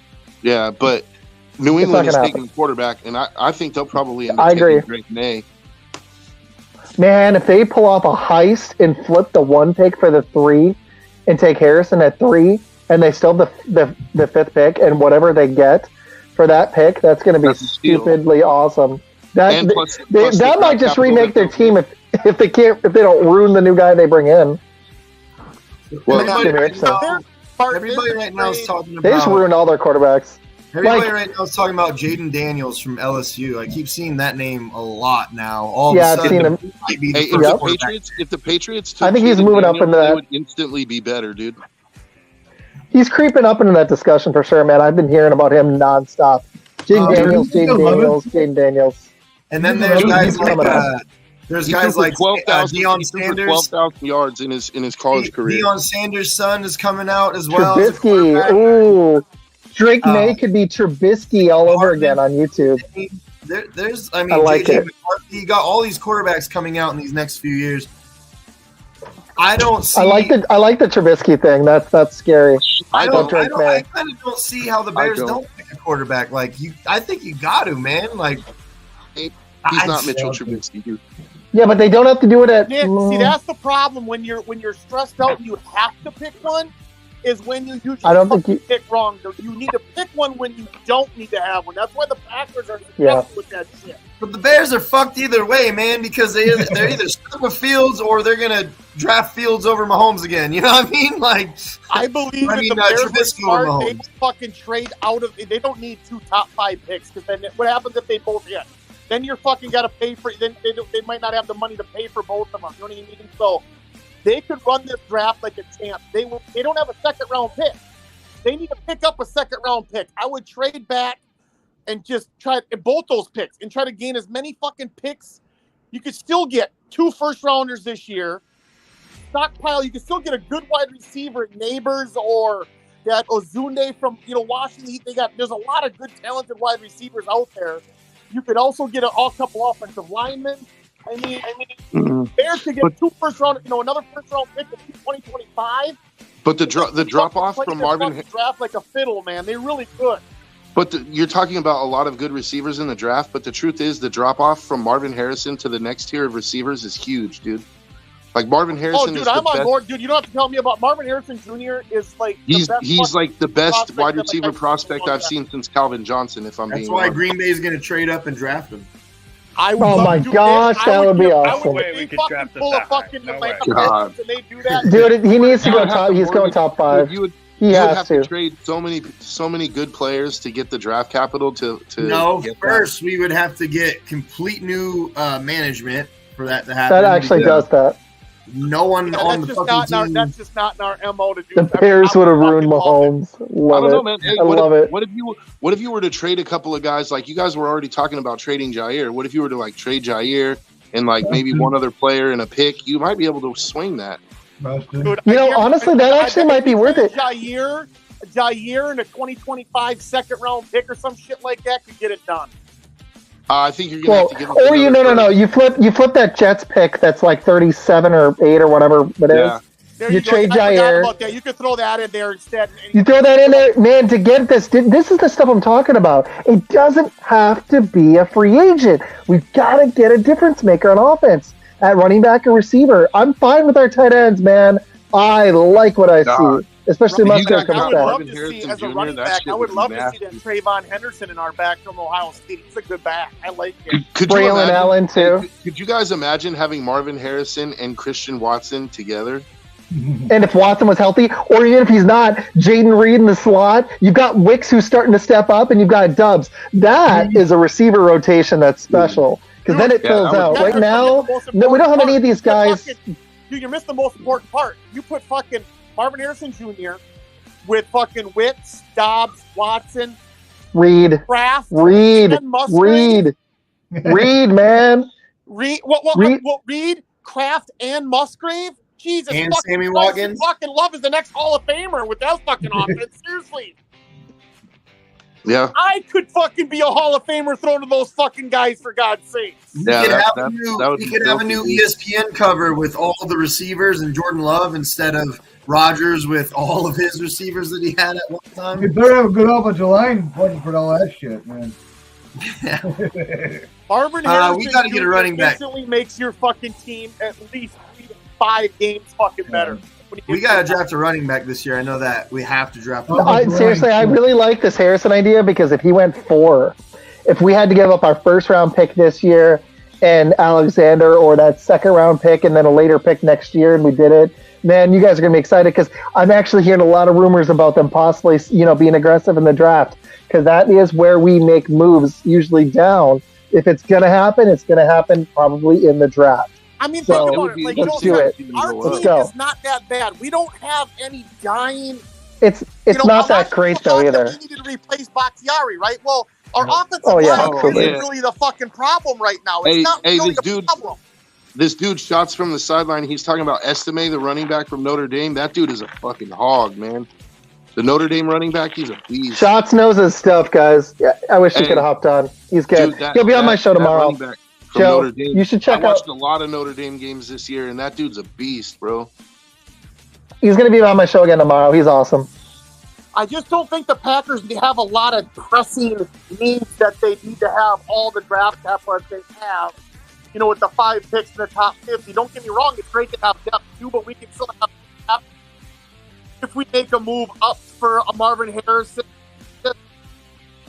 Man, yeah, I think that would be a smart move. Happen so bad, but it's just not going to. But Jesus Christ, I would be interested to see the Packers do that. I would be interested to see the Packers trade up for once and go get a highlight reel guy. We never do this. When we had Adams, it drove me nuts. When we had Adams and we had Trash as our second receiver. I'm sorry to the Allen Lazard lovers. We don't do this crap in other teams that do. Even the Rams winning their Super Bowl, they made big, bold trades and they won a Super Bowl. We didn't win a second Super Bowl because we stuck with freaking Allen Lazard as our second receiver, and it was easy for teams to beat us in the playoffs because you just stick one corner on Adams and you double team them, and then our offense. That's why Rodgers was only able to get 10 points against San Fran, but it happened multiple times. I would love for us to be aggressive for once. We need to be. Yeah. Let's be aggressive. What you're talking about is exactly what's going on with the Raiders too.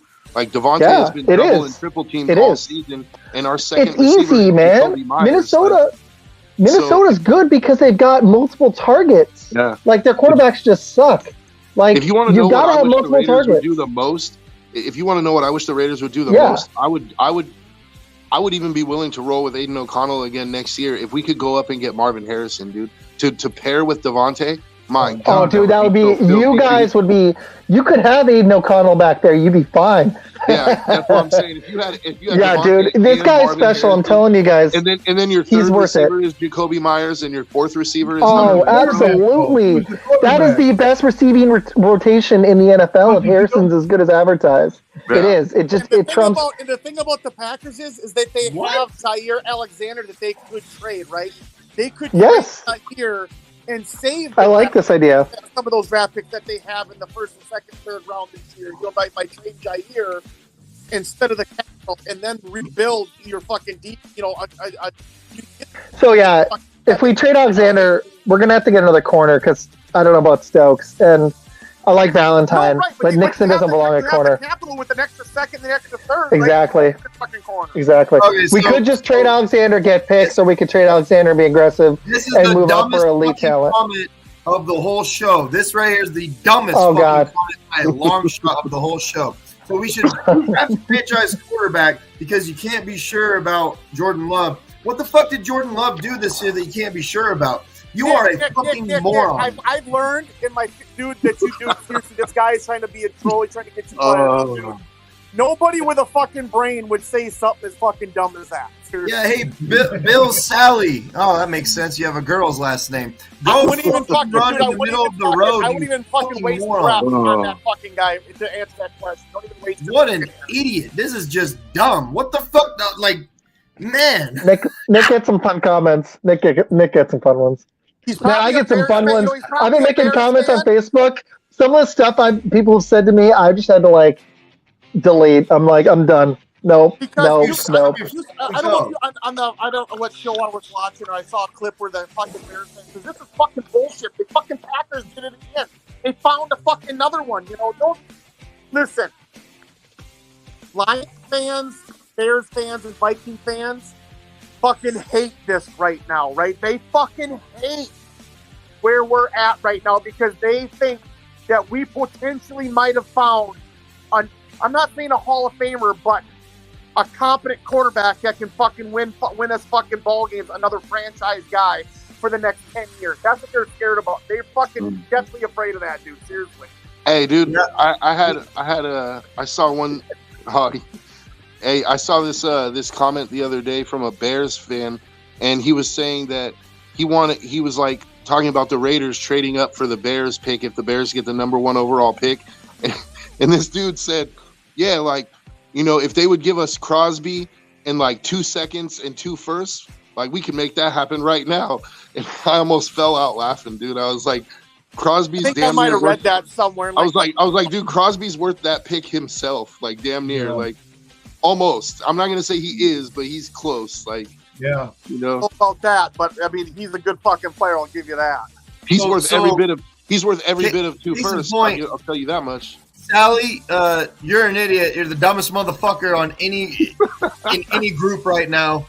You are stupid. You like what the fuck? Oh, you idiots have no clue. That's a great rebuttal. Yeah, good job. You really showed us. He's probably a fucking dick riding Rodgers fan is who he is. He fucking hates that we got rid of Rodgers.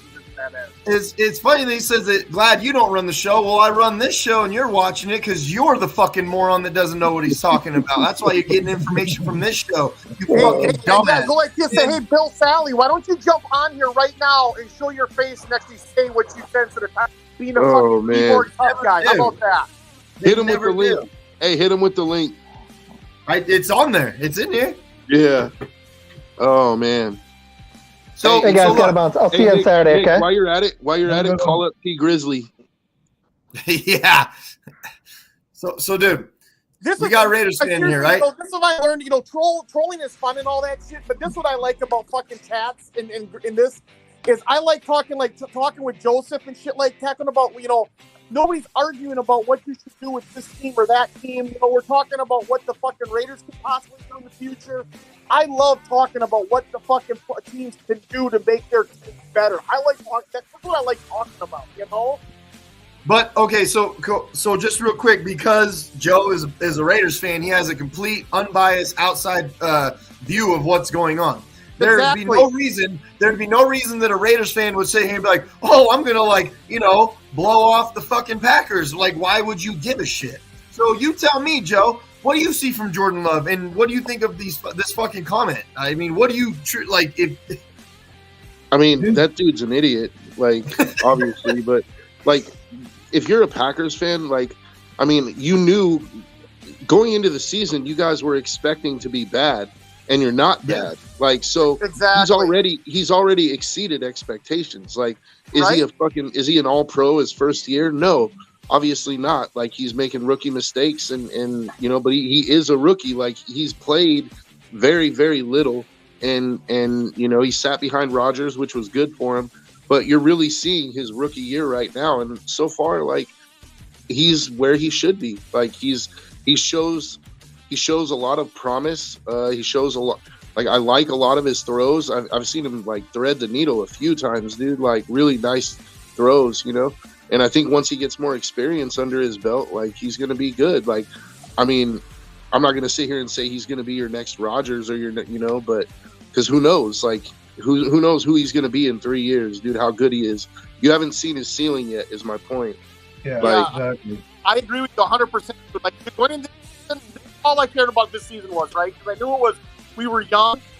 My whole thing was I wanted Jordan Love to throw for 4,000 yards and like 25 touchdowns, right? And us fucking lose. Because I wanted to get fucking Marvin Harrison. I wanted the top 3 picks to get Marvin Harrison Jr., dude. That was my dream. Half my dream has come true with Jordan Love playing well, but the other one has fallen through the wayside. We're trying to know what.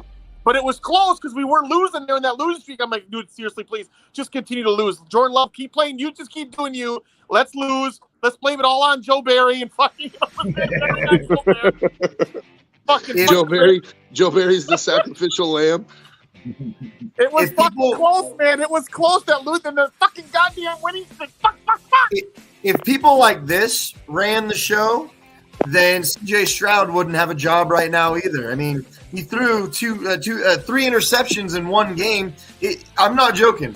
If Jordan Love, when he throws 3 interceptions in one game, he's just automatically got to be off the team now. He's got to go. He needs to be benched. He needs to be cut. And it's like, well, what about all the 3 touchdown, no interception games he has, which completely outweighs his 3 interceptions. A lot of those guys are Packer fans fucking calling for Jordan Love to be benched and starting Clifford. A lot of those fucking idiot Packer fans were saying that. So should we start Clifford for last 3 games? Yeah. Fucking tank. You want to tank? And show these if we weren't picking in the top 10 right now, and with 3 losses put us in the top 5, I would say, fuck yes. The problem is you can't do that. As much as I would like for us to have a better draft pick also, because it's clear as day we're not winning anything this year. Jordan Love's got to continue to grow. He has to. He has to play these games. games. And there's chances we couldn't make the playoffs yet. There's chances. I mean, there's a 29% chance. Even that's a small team. But, dude, that's a fucking – it's not bad. In the NFL, exactly. I mean, a lot of shit can happen. We're not that far off, No, exactly. No, you don't know, man. All you got to do is win. No, I mean – we got a winnable game this week. As long as the defense holds up. I think we're going to beat the Vikings by 30 points. I don't.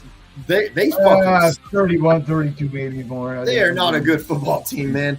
And we got the Bears. I got to be honest. I don't give a shit how they've been playing lately. Even though this last week was fucking horrible, we're going to beat them. I don't. But I don't see. You can't seriously. What Tommy DeVito did to us running the fucking football, I don't care about that. That's the Giants. Fields could go off for 200 fucking yards that game. There truly is something about the Bears playing the Packers that they just fall apart and we don't. We're gonna beat them again. I don't. Is that home, ain't it? No, I'm not. No, I agree. I think we're gonna beat them, no doubt. But I just feel, one of those. It's just one of those things, Nick is fucking. I don't know. I just fucking If you want Joe Barry fired right now, there's no reason to fire him right now. Why? There's 3 games left. What's the point? We're technically still in a playoff run, in the playoff run, right? So you're not going to have that kind of turnover when you're still in that situation that you are. I get that he's probably going to be fired, but what's the fucking point? There is no point. Yeah, his contract's up after this season, so you might just let it run off. I mean, his contract's up at the end of this. I don't see any point firing him right this second either. Just let it play out for the rest of the season. Exactly. This was never supposed to be even a playoff season. So, it really doesn't matter what happens. In fact, the only thing, in my opinion, that matters that happens is the quarterback and the wide receivers continue to look how they have been recently. That's it. Exactly. They need to. I love that Malik Heath. I think he could be something I like him, dude. He's going to be a good. I'm not, like I said, we're not going to when I say he's going to be good, I don't think he's going to be like a Hall of Fame, but I think he's got the skills to be a fucking good player for a long time for us. You know what I mean? I mean, same with Wicks and some of those younger guys, man. You notice that the last couple weeks they've been sprinkling in a little Bull Mountain once in a while? Good is building this team the right way. He got rid of Rodgers, which was the big thing, right? He had no choice but to keep him because his last name was Rodgers when he took over. He drafted his guy, in Jordan Love, and everybody thought he was fucking stupid. Well, people are eating their fucking words right now. In his first year, he's eating his words right now, eating their words. I'm telling you, man, and as young as we are, you listen to a lot of the media guys that are talking on these shows, they're saying that they're doing it the right way, that the fucking receivers are growing with Love. They're together. They're growing together. They're doing that together. They're doing that together. They're learning together. So that's something that's very unusual in the NFL to have that many young guys, those positions, in those I don't want to say those prize positions or whatever. You know what I mean? Like the position players to be that young to be able to grow with the same quarterback. It doesn't happen very often in the NFL. And the Packers are doing it. They're fucking doing it, man, and it's crazy. $66 million in dead cap, dude. Are you fucking kidding me? Seriously, and I mean, fuck. Who expected this, dude? Nobody. Yep. Nobody expected us to be 6 fucking wins, dude. Nobody did it this time. Maybe at the end of the year 6 wins, but not right fucking now.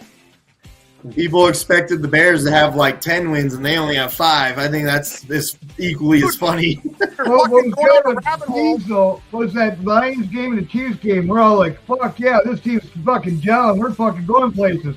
All of a sudden, bam, here comes the Giants, and here comes the fucking Bucks. Wipe us out. It's like, what the fuck? And the Vikings, see, they were expected to win this year, so they're fucking going down rabbit hole, dude. They don't know what the fuck to do with themselves because they were expected to win. Yeah. And now with them not fucking winning, they don't know what to do. They don't have a quarterback. They don't have a quarterback next year. They don't know what the fuck's going on with that, dude. They're fucking Daniel Hunter's probably gone. I mean, dude, the Vikings are going down a fucking rabbit hole that they didn't think that they were going to go down this year. And I think it's fucking funny watching them crash and burn.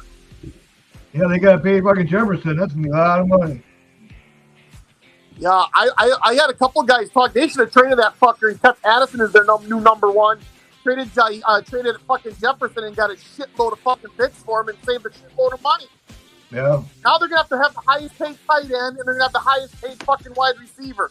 They're going to have no money to pay fucking Hunter and anybody else that they need. There's all those guys. Exactly. And I'm not saying that because I hate the Vikings. I'm saying it because it's fucking facts, dude. They don't know who their quarterback's going to be. They gotta go cheap. They gotta go cheap on a quarterback. No, they'll fucking push everything out like the Packers did. They'll fucking sign Kirk Cousins again, dude. They have no choice. Yeah, that's true. Unless they make a move to trade up to get one of these rookie quarterbacks, and then I think that they need that rookie quarterback needs to sit for a year. Yeah. This is the post where I seen people saying, "Oh, Jordan Love needs to sit. He needs to be benched." How do you see this and you get out of this that Jordan Love needs to be benched and the quarterback is the problem? I'm not joking. People said that on this exact post. Yeah, because Nick, you gotta fucking people in these groups are just fucking retarded, dude. They're just fucking dumb. And I don't know if they really believe what they say sometimes, or if they're just trolling, you know. And it's hard to differentiate between the two because sometimes they talk like they really fucking think that, like fucking Love is bad, like some really think that. Yeah. And then some are fucking trolling, which I understand you troll. It's a fucking trash talk group, and I get that. But there's trash talking, and then there's just fucking complete stupidity. You know what I mean? Yeah. You can trash talk without being fucking stupid and retarded and say stupid shit, you know? So, Ian, go ahead. Go ahead. Right. So I was going to say, I mean, it's the reason they're blaming Love is because it's always easier to blame the quarterback. If something goes wrong, it's the quarterback's fault. It's got to be. He's the leader of the team. He's responsible for how the game works. It's the quarterback's fault. That's just that's comforting to a bunch of idiots who don't know anything about football.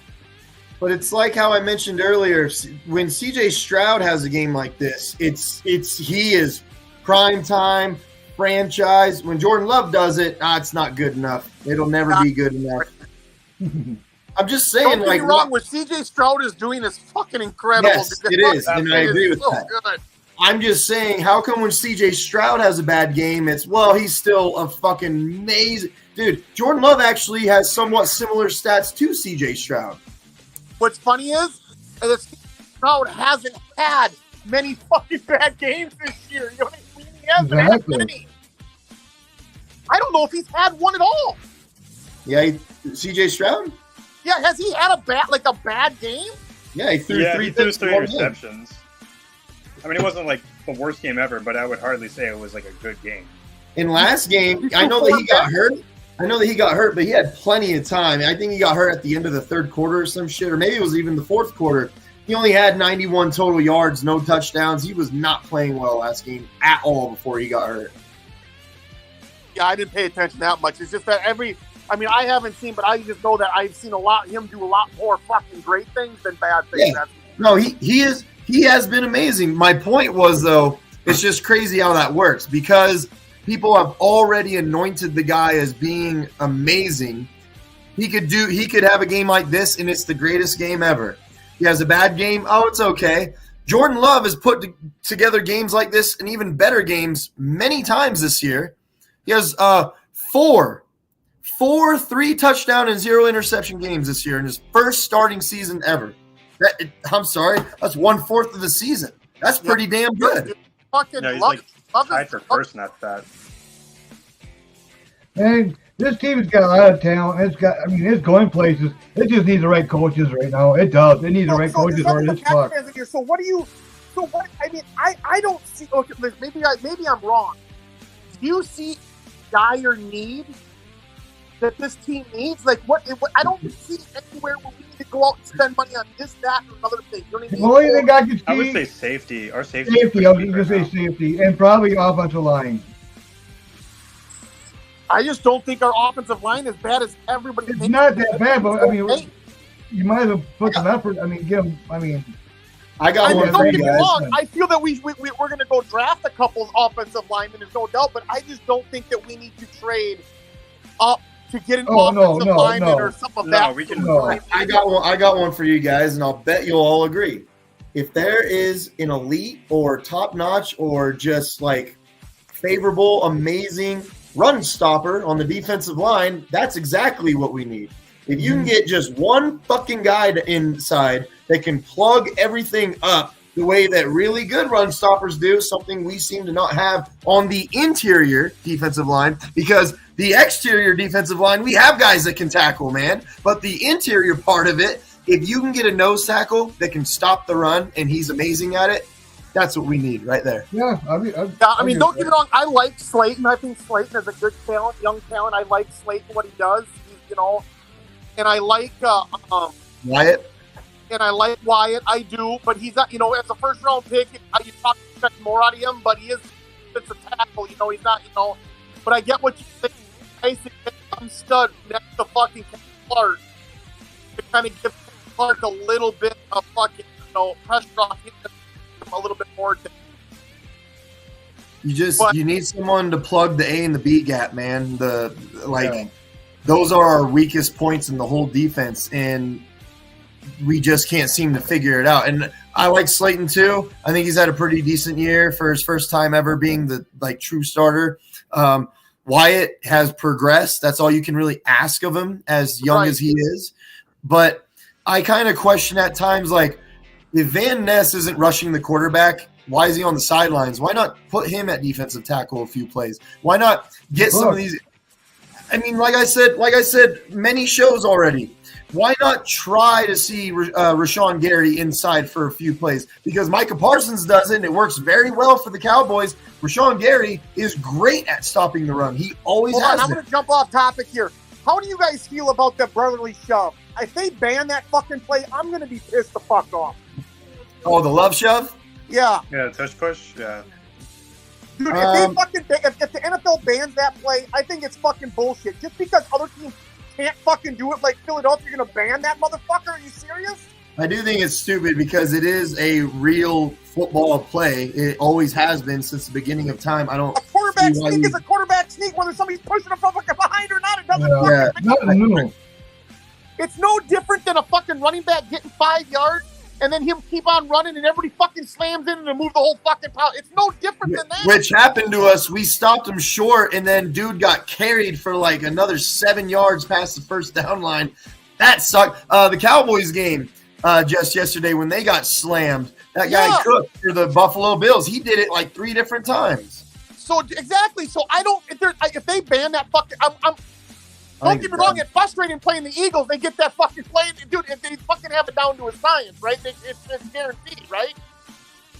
Don't get fucking mad because one team has perfected something and the other teams can't fucking do it. They try to do it. They can't. Like the fucking Vikings and Nick Mullins. Are you fucking kidding me? Yeah.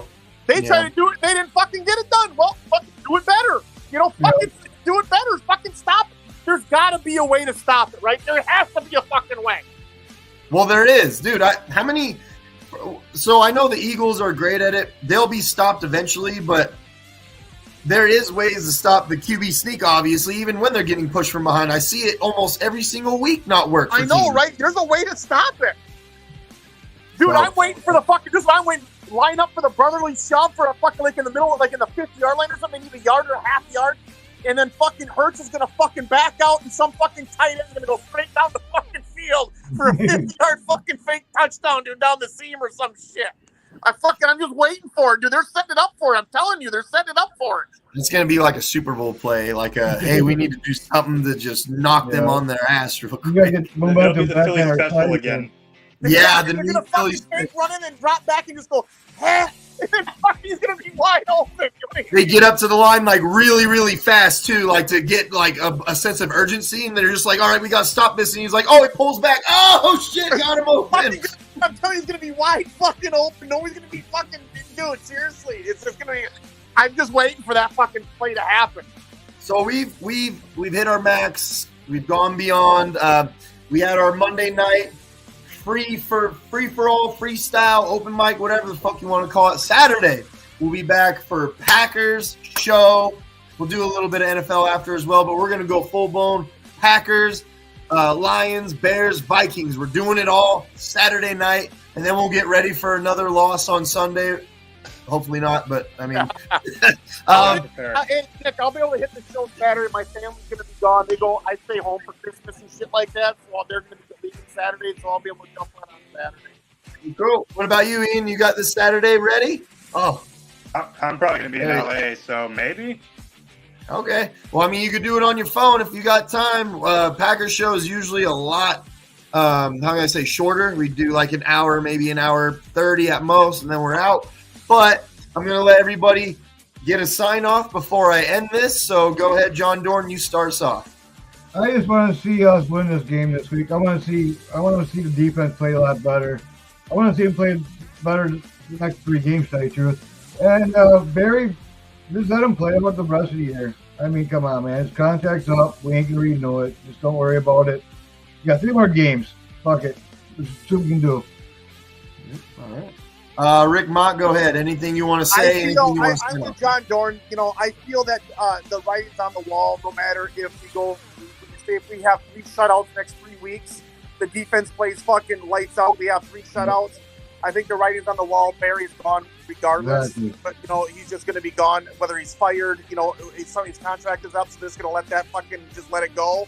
Exactly. There's no reason to beat a dead horse. At that aspect. So. Packers need to fucking trade up for Marvin Harrison Jr. is all I gotta say. If I gotta be honest, if Joe Barry's that dead horse, I will beat the shit out of it all day, every day. Get the fuck off the team. So, Ian, your sign off. It's basically just whatever you want to say. Your last sentiments, just whatever. You can say same old lines if you want. Basically, I want to see better overall coaching from both sides of the ball. And I just want to see Love continue to, make the next step that he's been making. That's honestly, if I just see that, I would consider this season an overall win. I want to see Gary get 5 sacks this fucking next game. So wide receiver and Love continue to grow. The wide receivers and the guys continue to grow. That's all that matters. Since I went against Green Bay for the last, I don't know how many weeks in a row now, I'm going to flip the script now that streak is completely shattered and broken. I'm going to say that Green Bay is going to win the next 3 games. We're going to win those handily, and we're going to make the playoffs. And then we're going to get to the playoffs. We may lose by 40 in the playoff game, but we're going to get there, all right? So we're going to put the fucking Lions out of the playoffs. Take this shit to the bank. Green Bay is winning the next 3. They're going to make the playoffs. Jordan Love is going to show you all why he is the franchise quarterback. I can't wait to read the responses. Thanksgiving all over again. Woo! Go Pack, go, baby. Frozen Tundra Network. We will be back Saturday. Thank you all for watching. Thank you all that we're on. Have a good night.